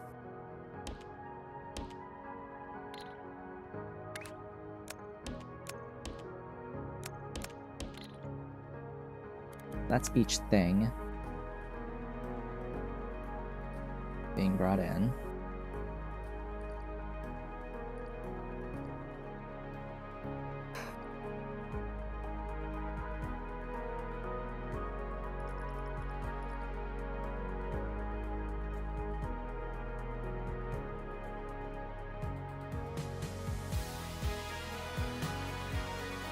Do I do this the easy way or the hard way?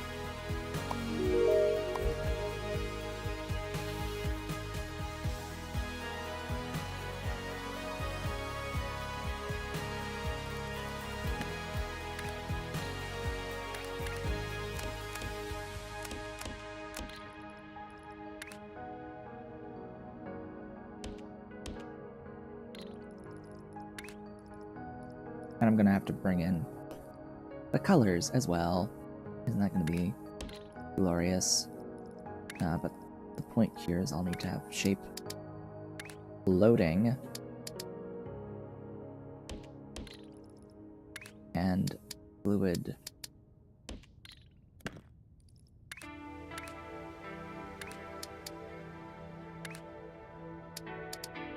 loading onto a single stop, yeah?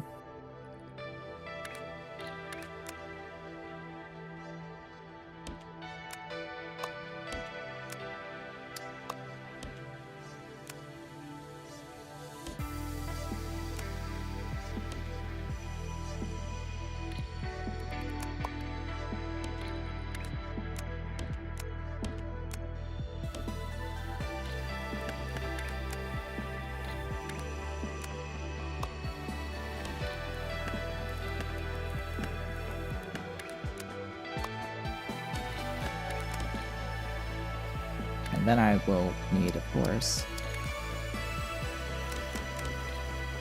oh, I only... Right! Oh, I'm so dumb.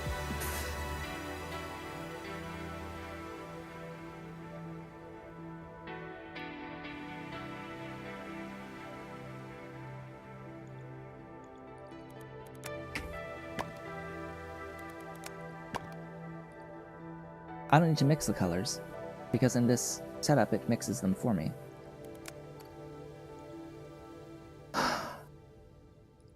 So it's much easier. It's, shall we say, much easier to work with.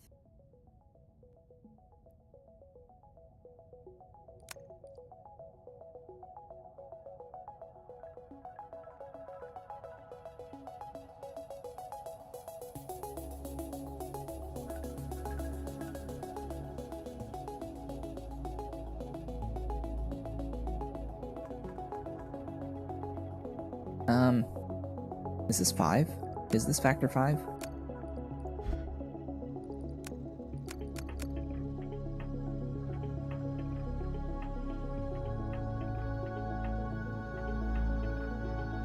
This is factor 6. Okay.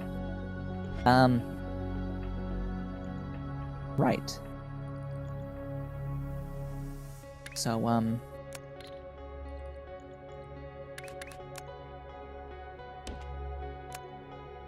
that's as much green as I will ever need.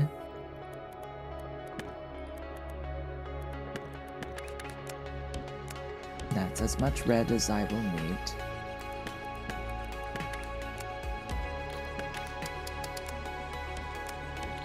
That's as much blue as I will need.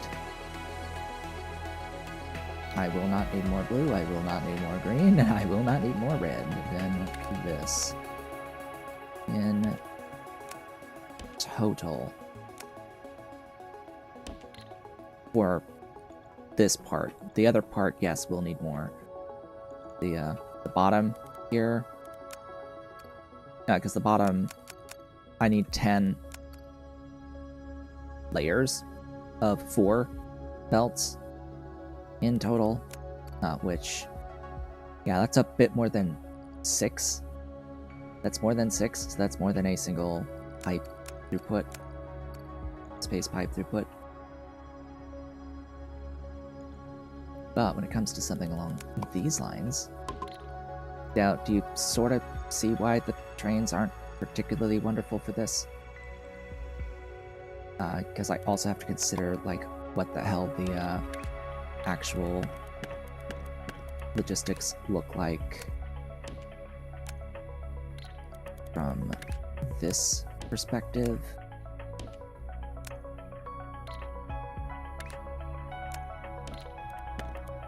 Come on, use the correct numbers.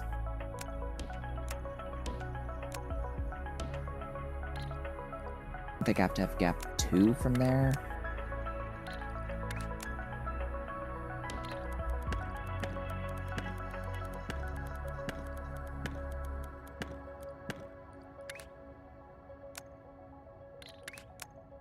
Yeah, I have to have gap. Actually, no. This is the gap 2.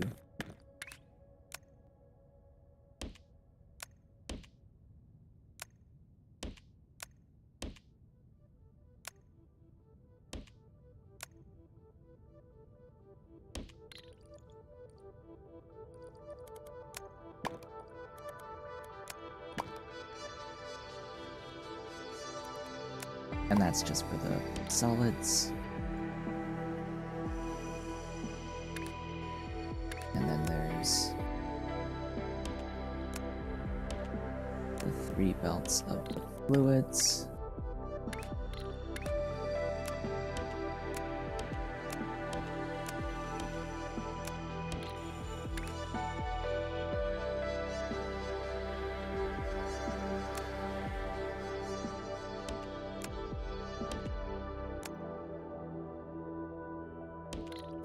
Come on.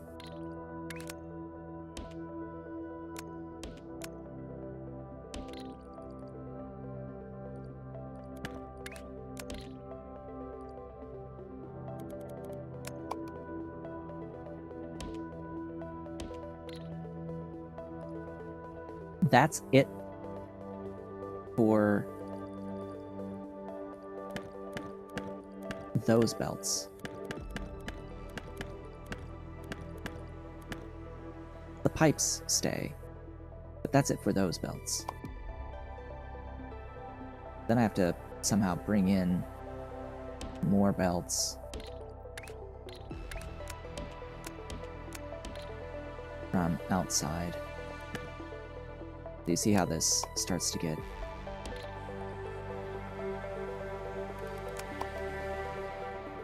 very complex very fast?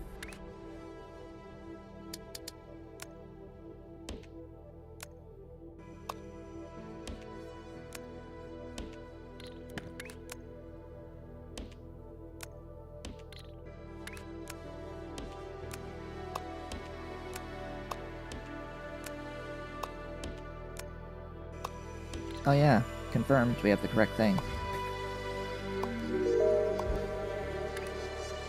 It's always good to see. Get that verification. Actually, no.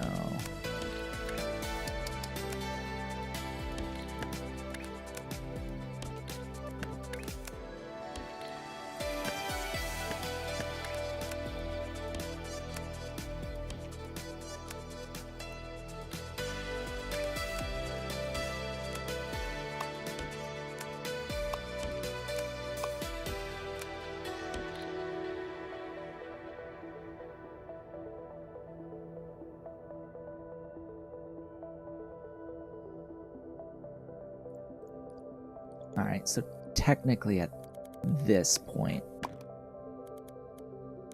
I can do the trains for the fluids. Just as long as everything is all hooked up, connected, I can do the fluid loading.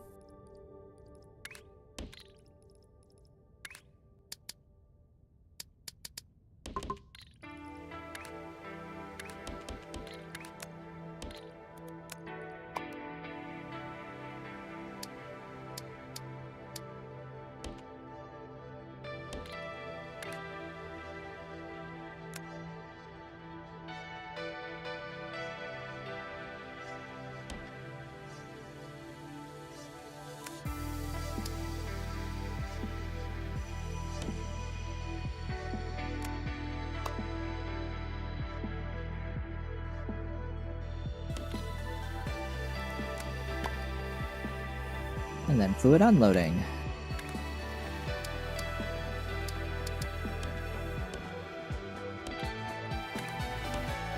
Whoops.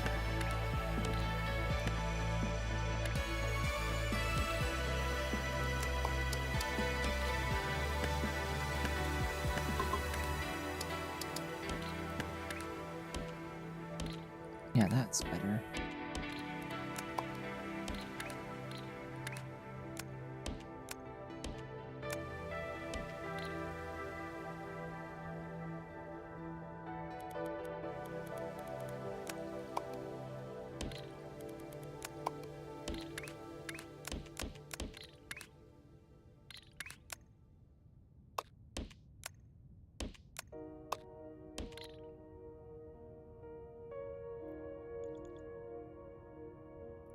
The real question is, do I have enough trains to move all the stuff at the proper throughput? Enough locomotives.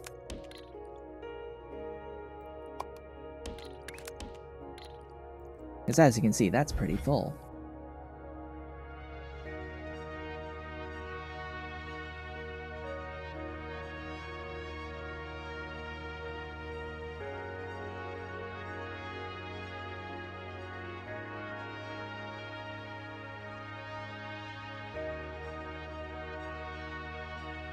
That looks good.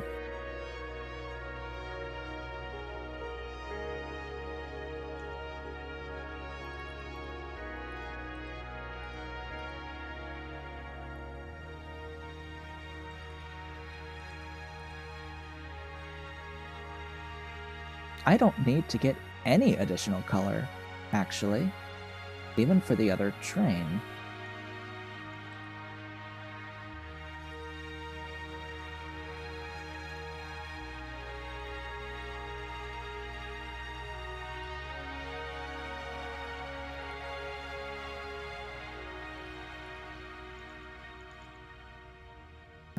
I'm thinking about that. Like, wait a minute. Yeah, I need 5 individual layers. 5 layers. Well, yeah, I kind of have 1, 2, 3, 4, 5, 6. I have the full throughput pipe and then some across all 3 layers. Meaning I have 6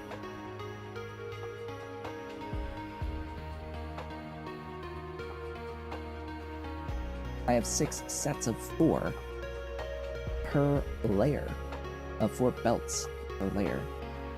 So I have the full 10,800 liters per minute times 12.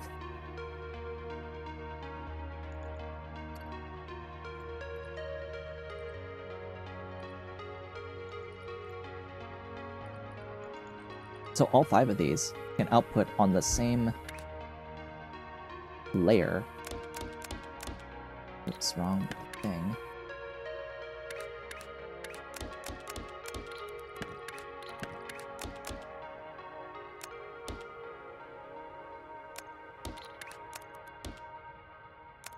And everything will just function.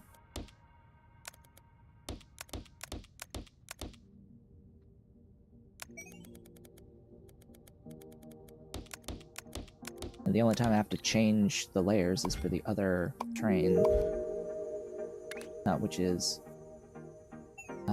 using exclusively fluids for 2 of these inputs.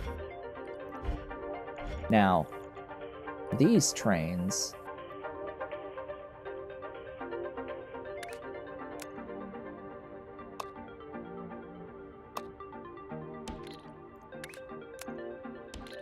where I am gonna end up splitting routes.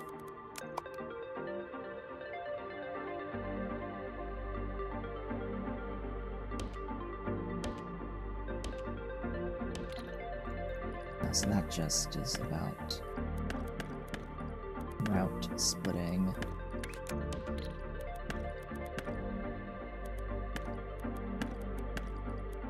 Oh, don't tell me you just got rid of all the route info. Yes. Sigh.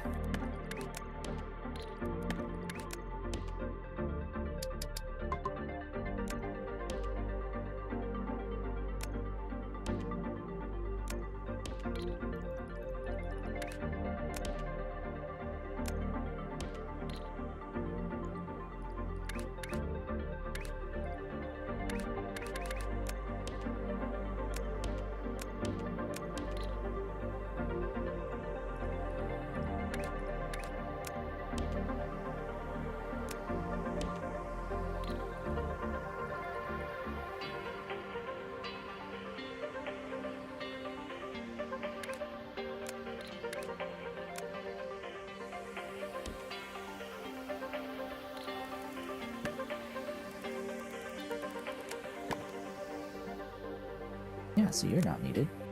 Goodbye.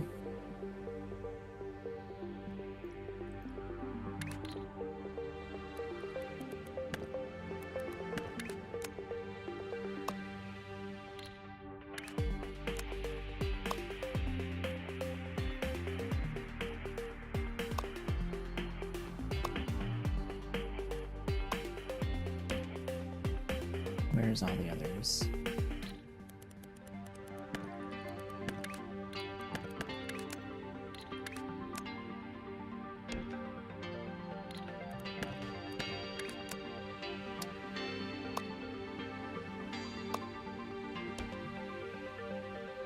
Where's the last shape? Here.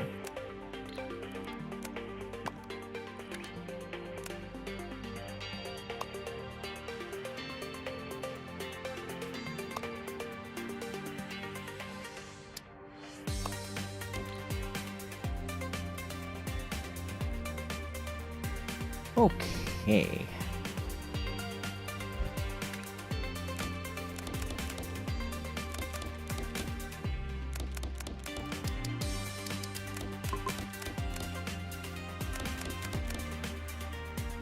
They have key here.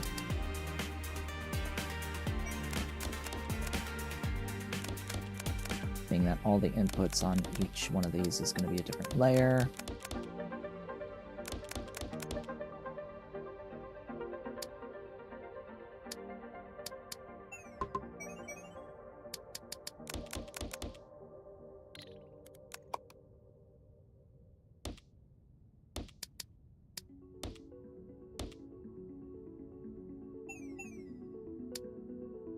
this repeats for 2 more layers.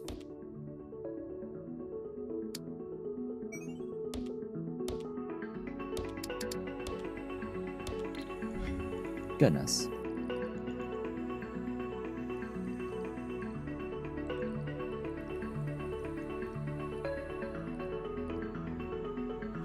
No, and all of this stuff gets just copied wholesale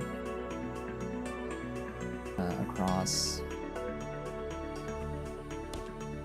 all 5.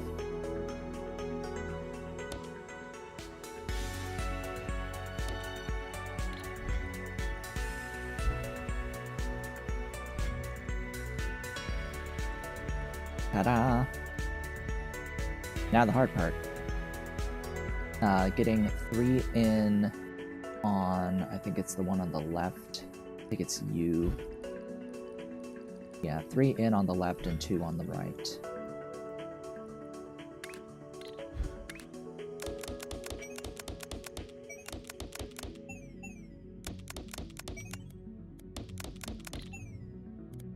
Just gonna copy that across.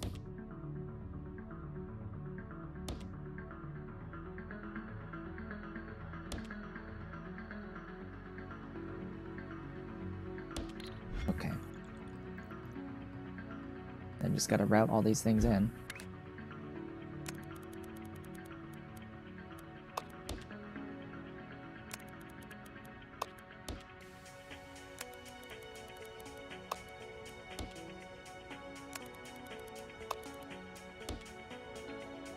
Okay. Go out, up 1, out, up 1, out, up 1, out, up 1. Straight ahead.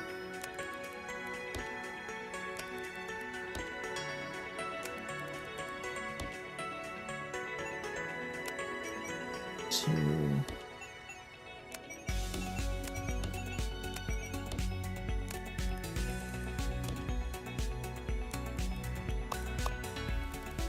Should have gone out first, but whatever.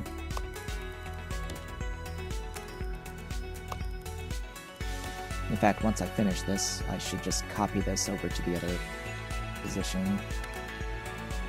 Oh well. Because it's going to be exactly the same as this.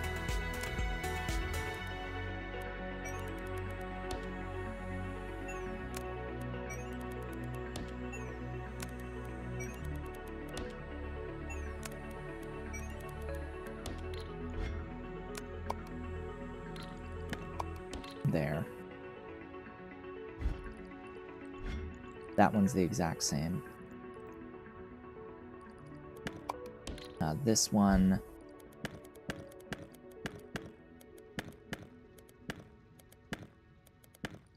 we just now need to change it so that everything is coming in. Layer 2.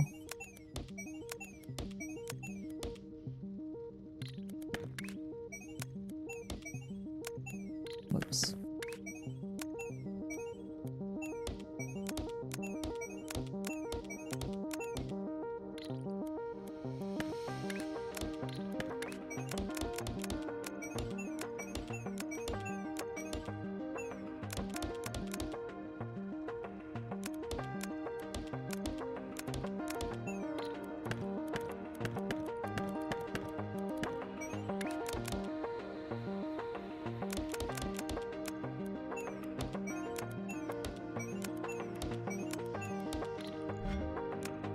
That, paste it there, paste it there, break all of the inputs.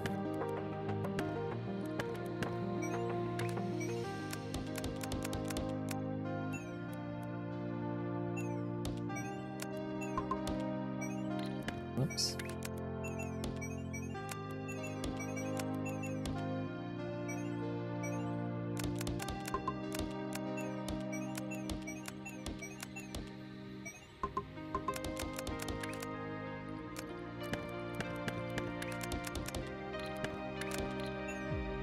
Go.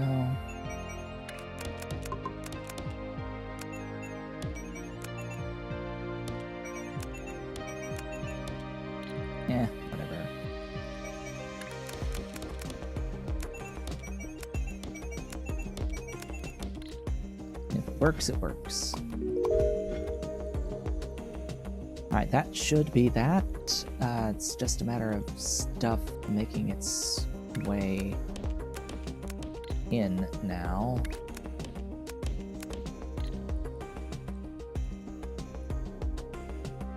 So yeah, probably would help if all those were connected. That I'm sure helps.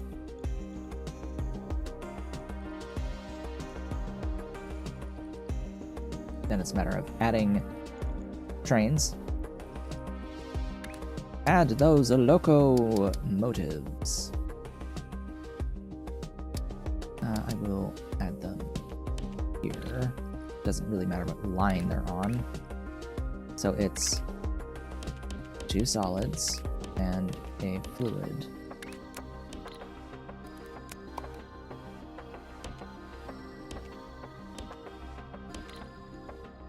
Autosave is automatically saving.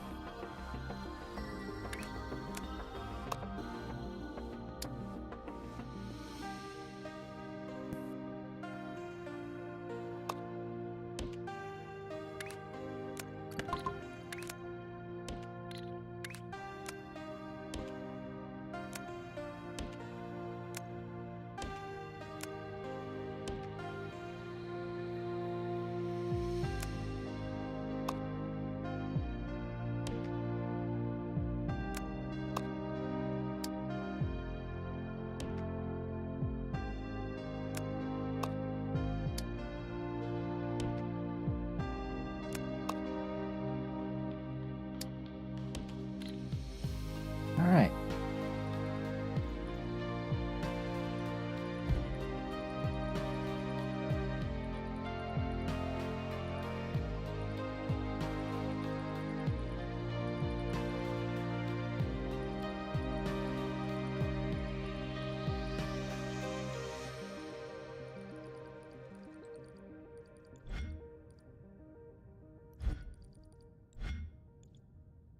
Neat.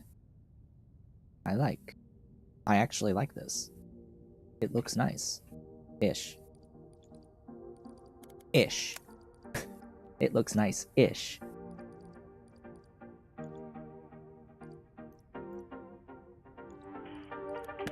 Okay, and then the other part to consider here now, I don't need any of these going forward. But I would like to, keep some semblance of spacing.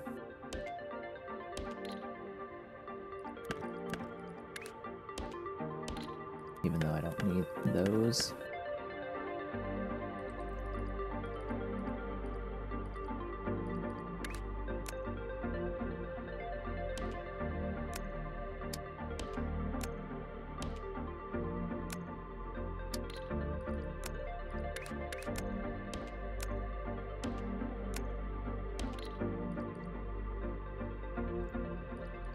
So now this is just these 2.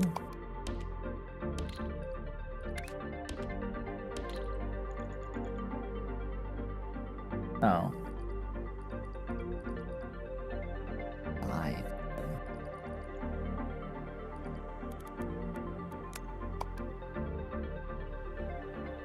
Okay, maybe not.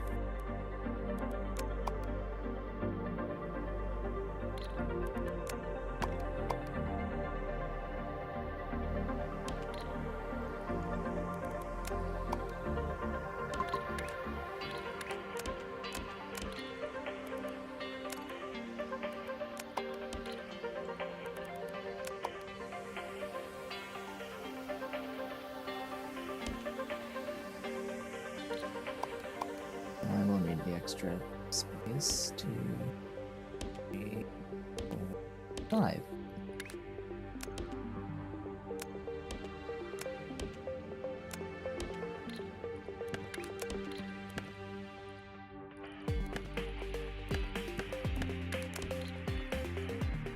There we go. Okay.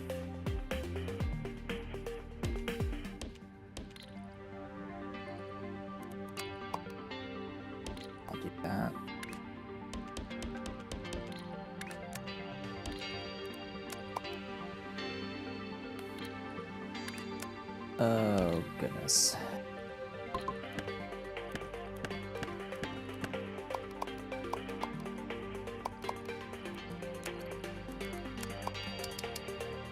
Correction.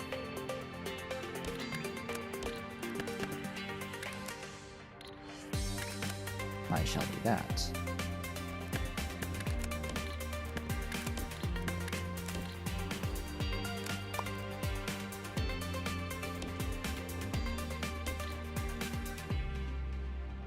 Better. Better. Better. Better. Better, better, better.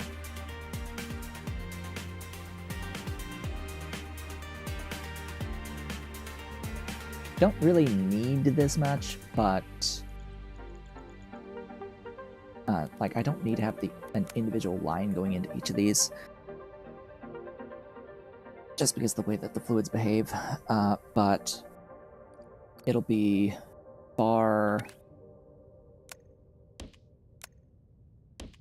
easier to work with it this way.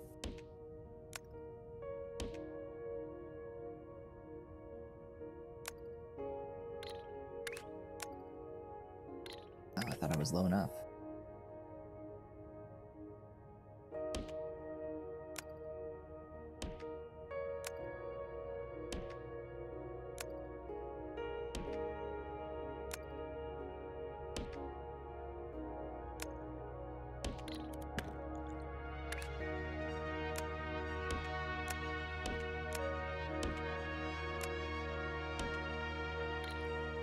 Right now.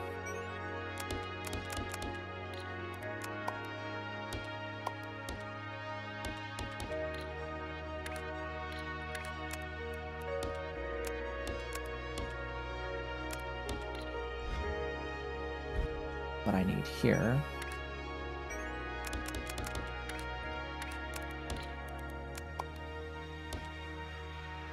is the layer 2 and 3. And I would prefer it if they matched, so that's 3, 2 and 1, blue, green and red.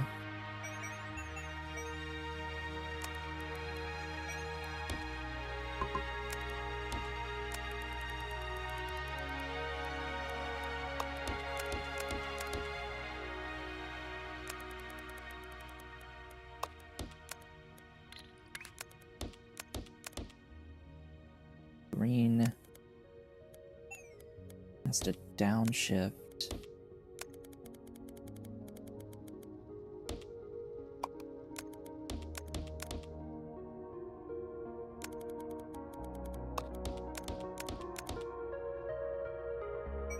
And then both of these go down.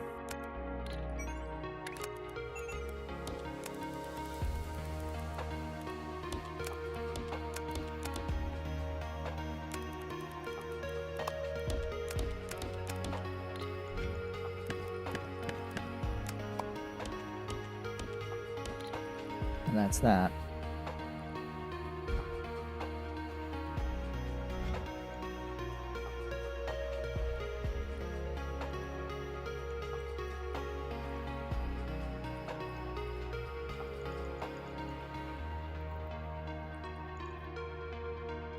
Well, at this point, it should be making the shape, yeah. It will be making the shape now. In fact, I'm gonna take my little signal dude, stick it there, so it's attached. Or just stick it in here. Have my extra spacing.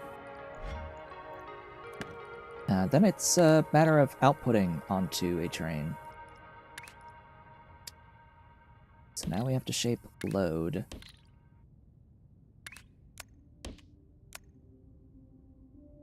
Really? Oh, you can only jump 4, can't you?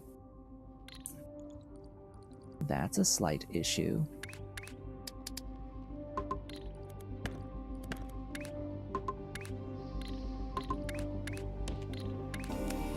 Yeah. Anyway.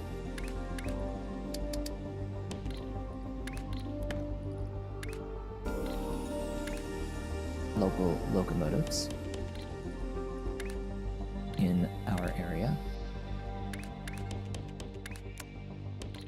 Let's get him out. Into the vortex. This line right here, that'll get us to the vortex.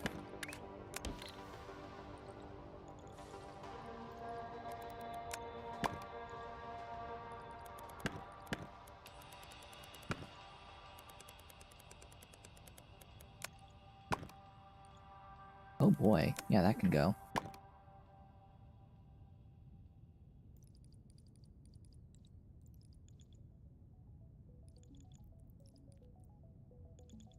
So yeah, all of this that I've built, just to feed this little thing.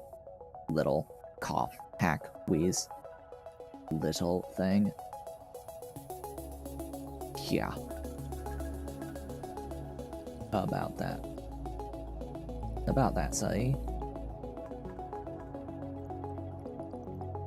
But it makes... Well, I say it makes 4 belts, but, you know, there's this little bug with the game at the moment with pipe gates. Yeah, pipe gates. They need to be in the active viewed zone for them to actually have the full throughput. Now, if you're not actively looking at them or like are very near them, you won't get the full throughput from them. It is a known bug. It is actually apparently fixed for the next release of the game, the next patch, whenever the next patch may happen. But yeah, now I will chew through the tasks that I can currently chew through very quickly. And then afterwards, I will, of course, be working on randomized goal 2. I could also choose to do randomized goal 1, although this is capable of 2. I just don't feel like doubling what I just did to do 1 as well. I mean, it only changes operator levels. Oh, and then the worst part, the horrible part of these randomized levels is, sure, you may have a machine that's fully automated on delivery of new parts, and whatever part comes up next in this random, you have to manually click for the level up every time. It doesn't automatically go to the next thing, like level you up and go to the next thing. You have to manually click every single fucking time that you level up off of these random level goals, which is exceedingly annoying.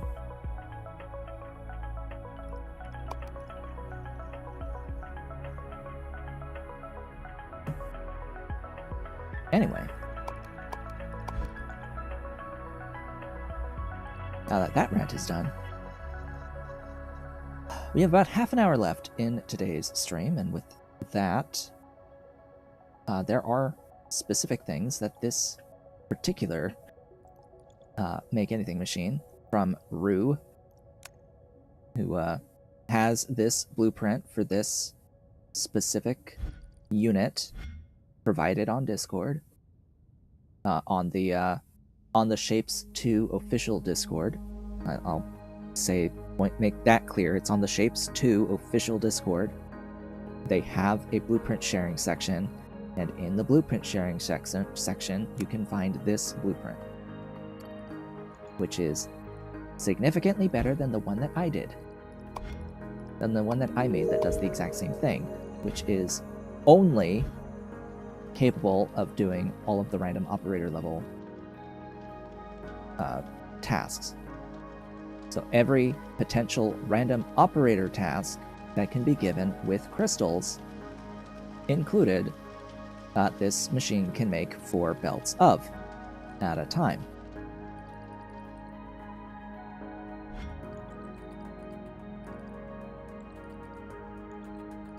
And I just chose to have extra gaps here, but you can have them all next to each other if you wish.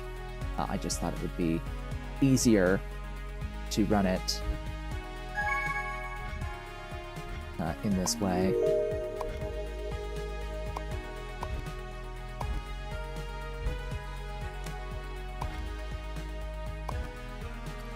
So now it'll start making this. It has the ability to dump or get rid of incorrect things somewhat quickly, somewhat fast. Anyway, so for the next bit, I'm going to just pin those because they're next. This machine can make every single one of these things, including everything with pins,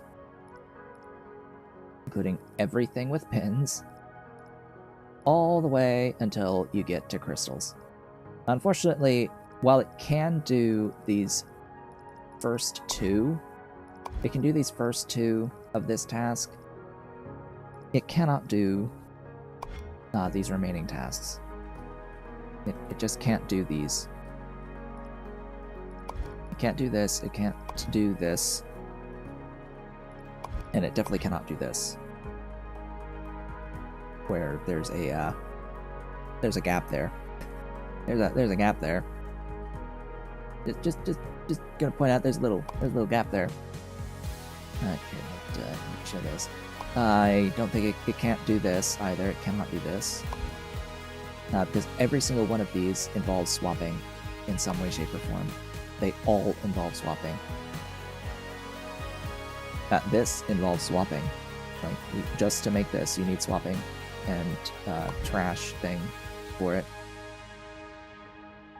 Mm-hmm.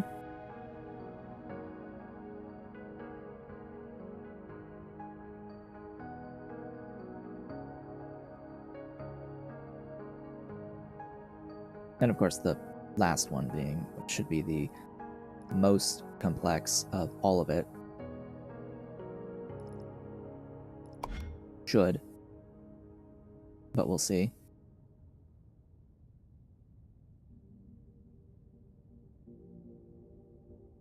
Yeah, that's a little, huh.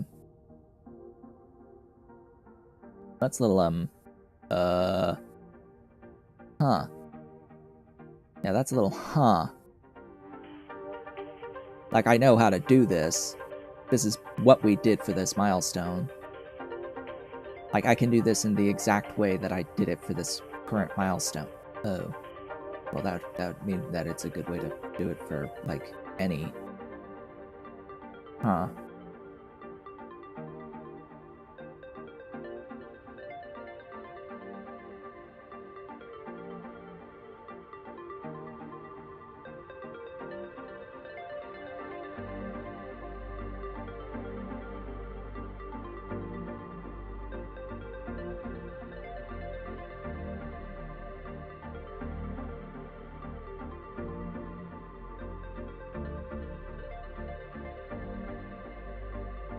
Well, also we could cheat, maybe. No, not really. We can't use pins on the gaps, because it has the crystal above.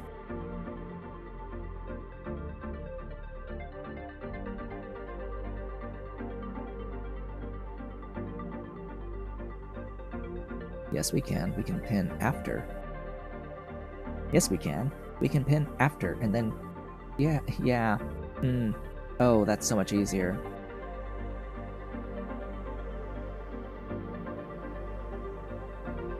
You don't even have to break for this. You don't have to break for this, because the gap is to the floor. Because the layer 1 is a gap, you can use pins instead. I will absolutely use pins instead.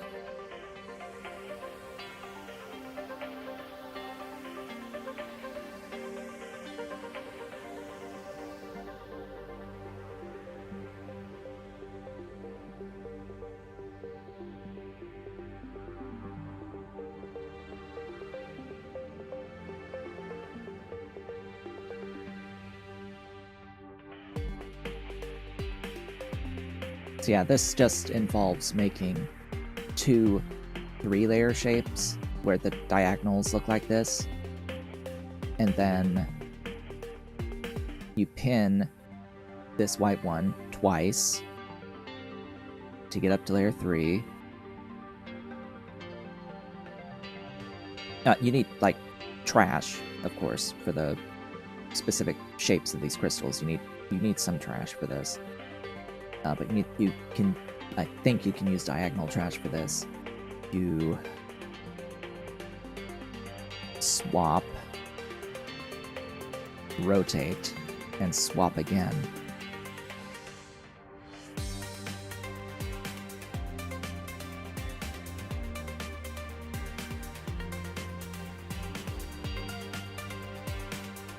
Because this is not handed. This doesn't have handedness. So the swapping should work out fine. So that's actually pretty easy, all things considered. Hell, this has pins. Lol. This has pins. And gaps. Pins and gaps, where it doesn't actually matter what's pins or gaps. You could have pins instead of gaps. In this case, yes, this does need crystal breaking.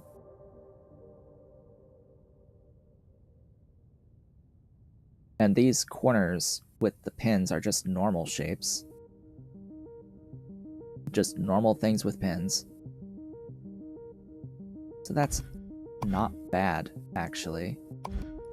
Now the question is this useful to get into here?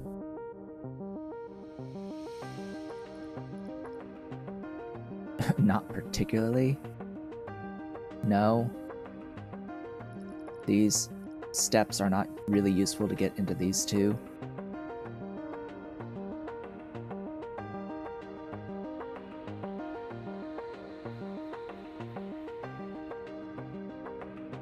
But we're gonna begin with 33. It that stared back.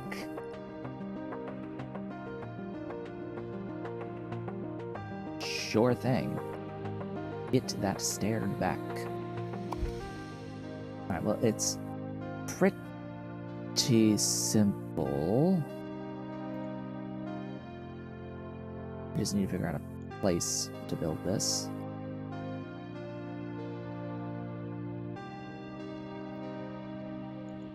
I should also clean up, so is there any other thing that's here that's a task and not a final product or an operator level? So that's an operator level, but this thing on layer 2 is not being added anymore. So this is for an operator level.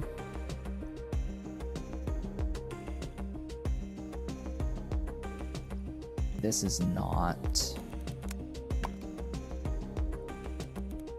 Oops.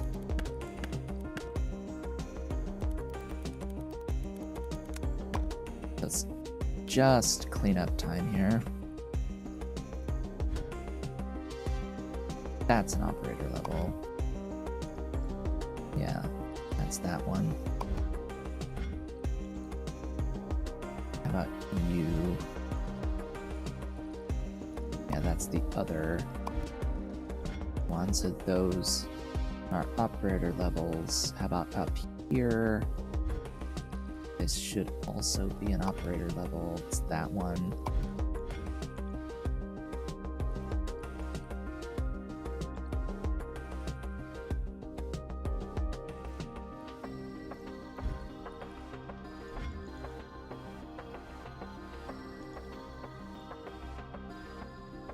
Okay, all that stuff is for, yeah, this most recent thing. That's this whole thing. All of this. Yeah, a little annoying that, but it works. It works. Now, how about down here? What are you? You are that one.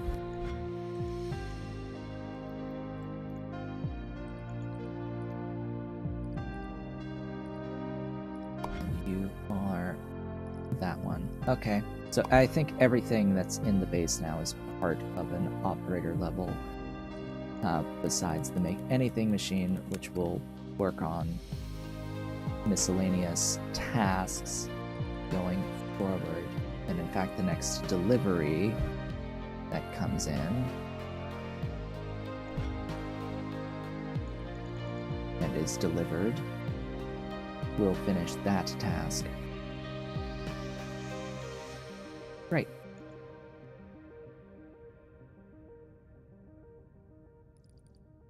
I'm gonna grab that. Come over yonder. Somewhere I have circles. Ba-ding. Ta-da. Copy you. Go here. So now we'll make that.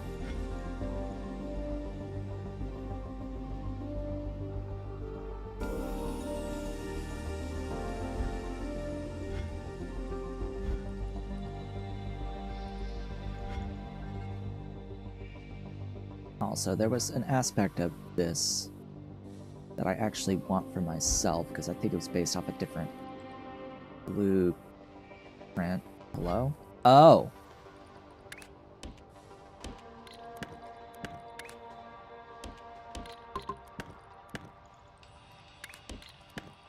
Whoops. That would help. That's just throughput, though. Maybe. Maybe? That's actually crystals. That does matter, so... Yeah. Anyway, what I was going to look at is trying to grab this thing. Because this is every color.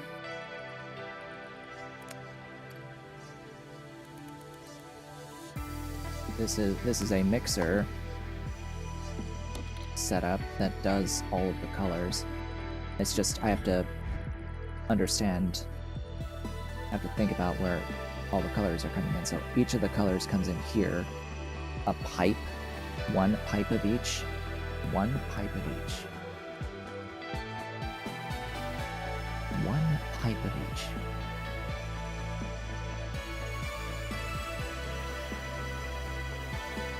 One.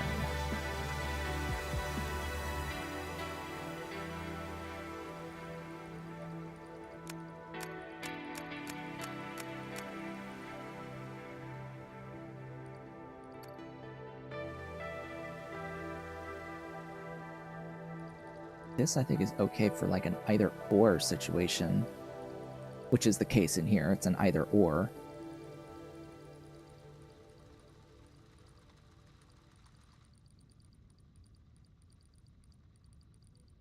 Because you at most need one pipe of output of any one color, or all four total, or like of 4 of the 7.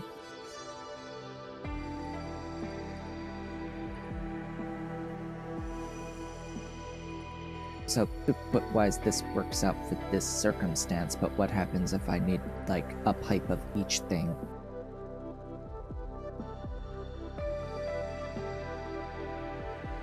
That's where it gets a little weird.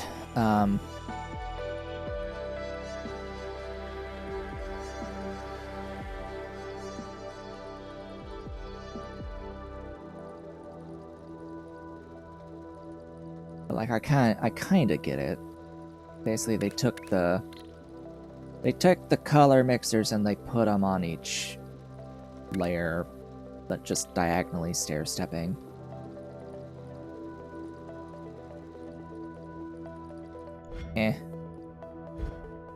Kind of like how I'm doing it better, honestly, because I can actually see what's going on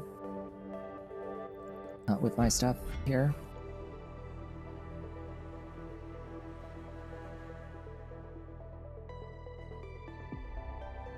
Alright, give me my layout. Give me my layout, this one.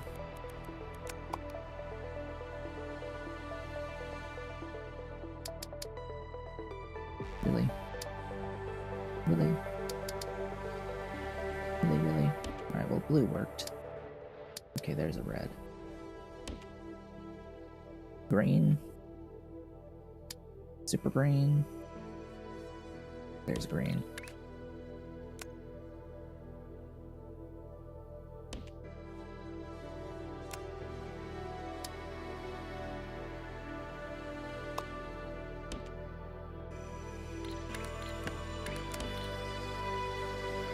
And the red. Where's the red? There's the red.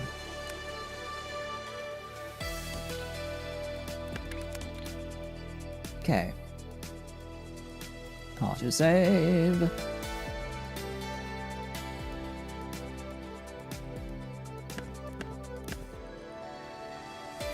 That gives me mixed colors. I do need the like cyan and the white from this to get to the end, and I need a breaker. Yeah, I need a breaker for this corner. I think that this particular thing actually is supposed to help teach you some of the like breaking methodology for use in the final milestone piece, which yeah, which yeah, messy, but we did the thing. Also, where's my throughput? Hello? Throughput? Hello?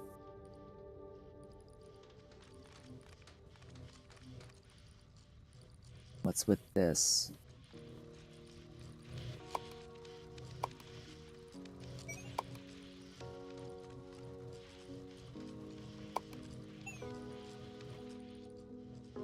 Ugh, stupidity.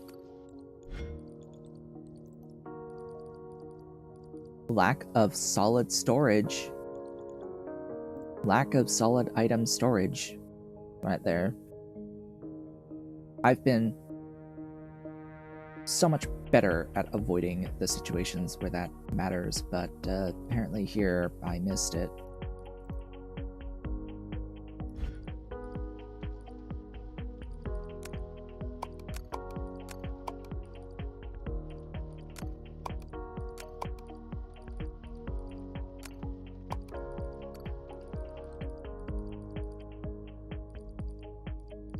Essentially, there's inconsistent belt lengths from two outputs that kind of depend upon each other operating at full throughput. So one side being longer than the other means one side has less stuff than the other before it must back up. And since the other one is longer and it needs more to fill the belt, it always just hangs because of the shortness of the one belt versus the other.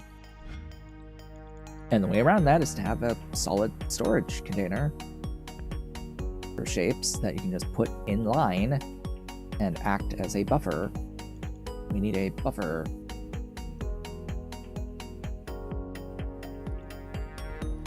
Or maybe there's a blueprint buffer that like moves in a certain... Oh.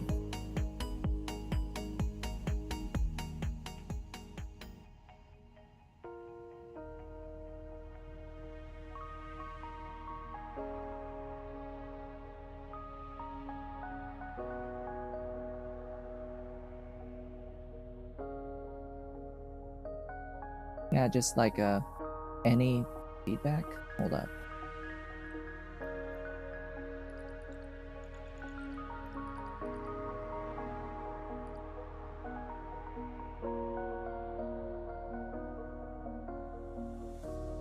Would just any like loop fix it? Would just any arbitrary loop?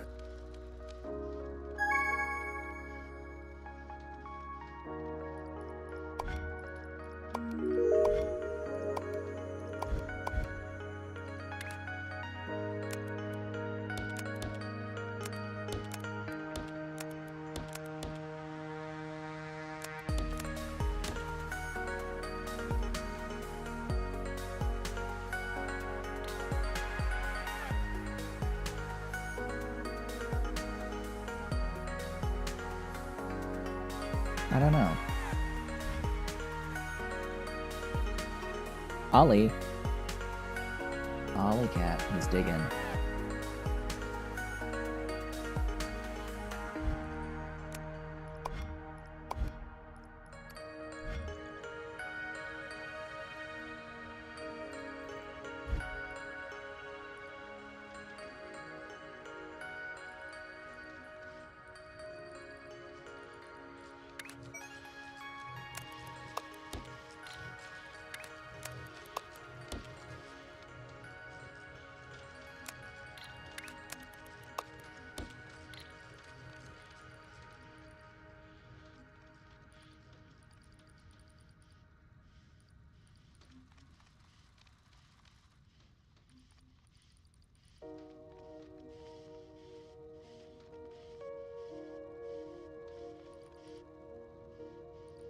I don't think that's actually solving the issue.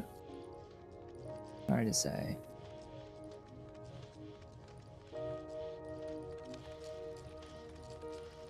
In fact, it kind of just halves the throughput. Kind of just halves it, huh?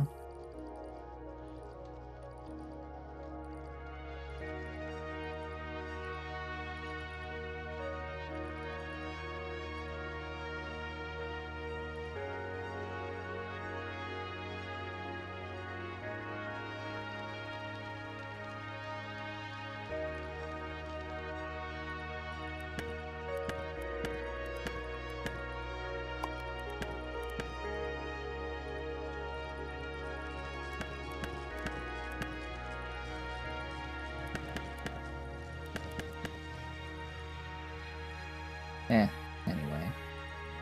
I'm not gonna spend a ton of time with that.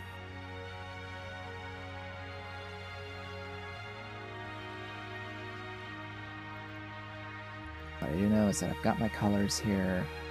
I'll need regular red and blue.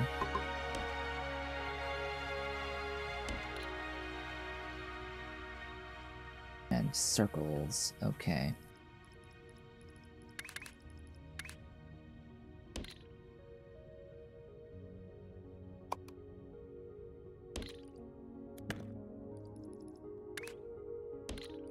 Ollie cat.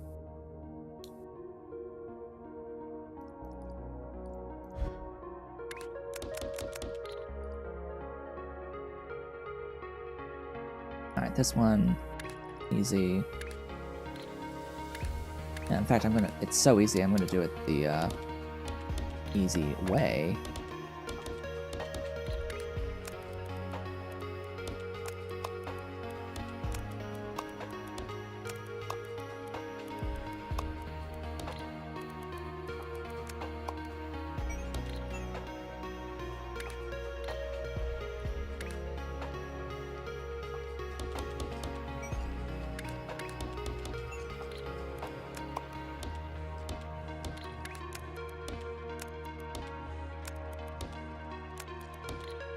Crystallize. Oh.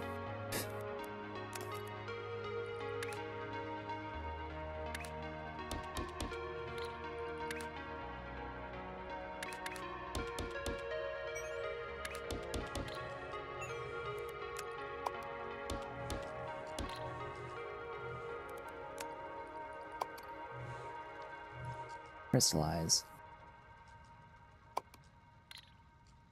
Lighter, alt.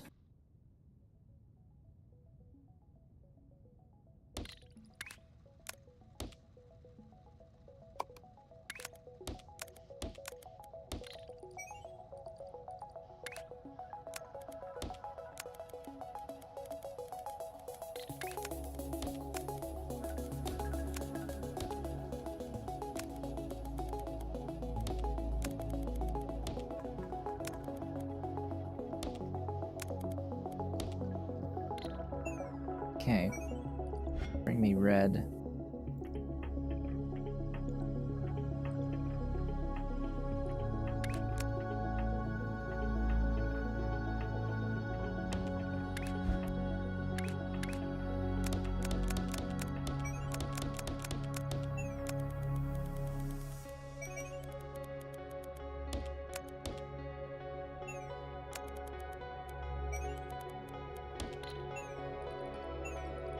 And then stack.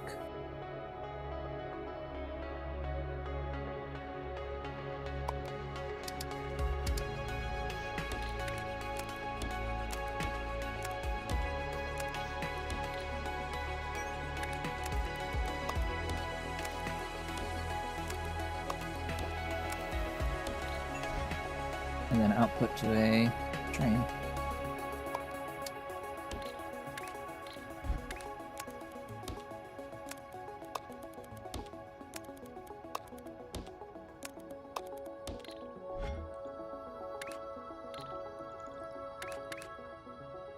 Now, where is...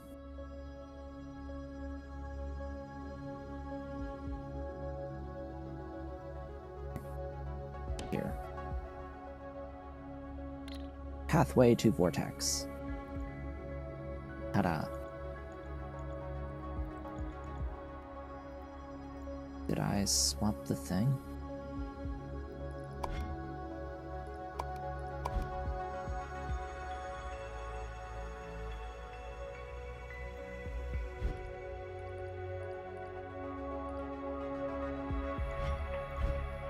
Oh, it's just... It took a little bit. Took a sec. There it is. Need one more thingy.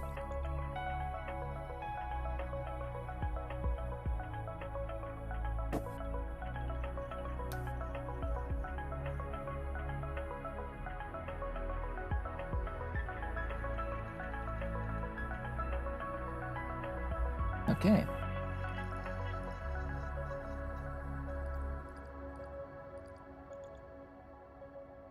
That'll be that shape. You know, game. Would be great if those could actually, you know, move. Yeah, that would help. Would also help is if the red could make its way through. That'd be better, actually. Okay, this shape though. This, though. Okay. The bottom stays the same. The top layer, the layer 2 needs to be painted white. But...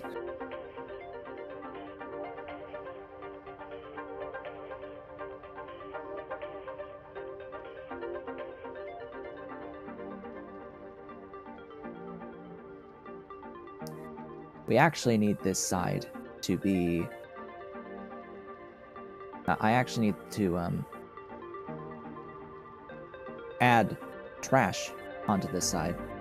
A 2-layer trash onto this side. And then actually swap in the layer 1 piece after doing this blue crystallize.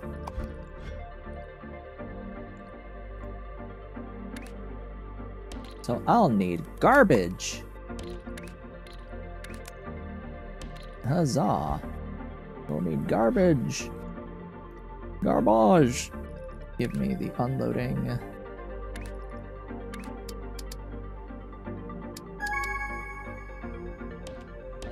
Oops. Okay, that's done. Copy that code. Find the thingy. Here.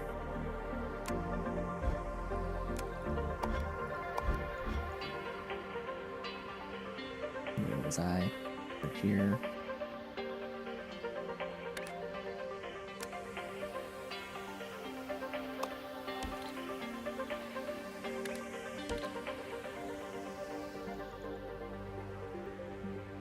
I only actually need the white and the cyan, don't I?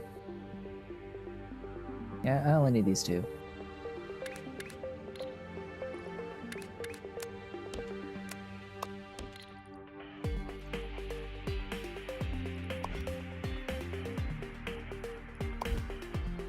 Three belts of white. Or, yeah, all of the white. I need all of the white for this.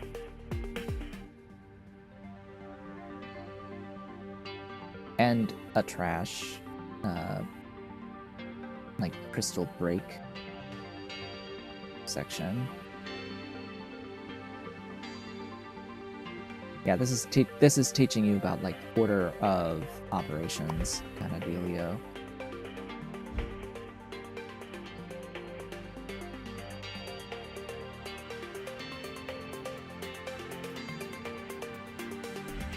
And about the proper rotation as well, or where to have the break.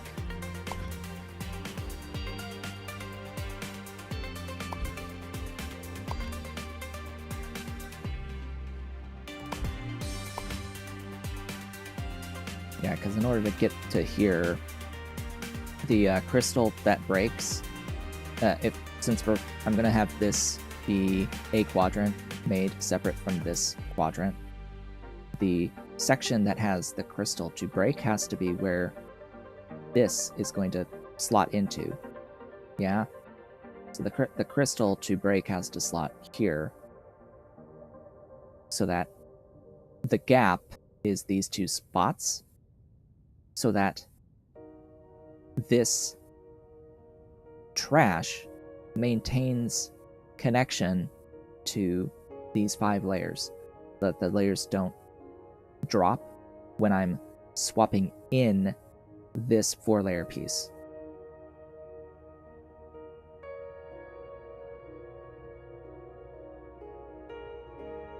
We have to keep a piece on the side that maintains this gap during the swapping process. And once we have that half, well, then we just swap in the other half to this 1-layer piece in the end. We have, however, reached the end of today's stream, folks. And I would like to thank you all for watching. We have finished making, or creating, the factory to make the final milestone piece. We just have time. We just need to wait for it to finish, and we will have the final qualification done. Woohoo. And now we're just working on the remaining tasks in the game. That's all that we really need to do. In an ideal world, by the time it takes me to finish 33 through 36, the Make Anything machine that I have set up will have gone through all of the remaining tasks through the end of 32. Hopefully, it will have gone through all of the remaining tasks through 32. However, it is currently chewing on 13.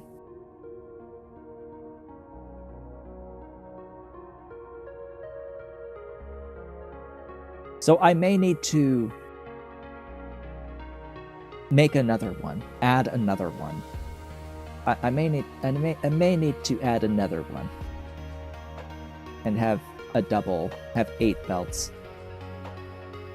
of Make Anything machine output to just chew through the tasks faster, even faster. Because realistically, there's going to be a limit to the minimum time per step being based off of like the 1,000 units of the train container.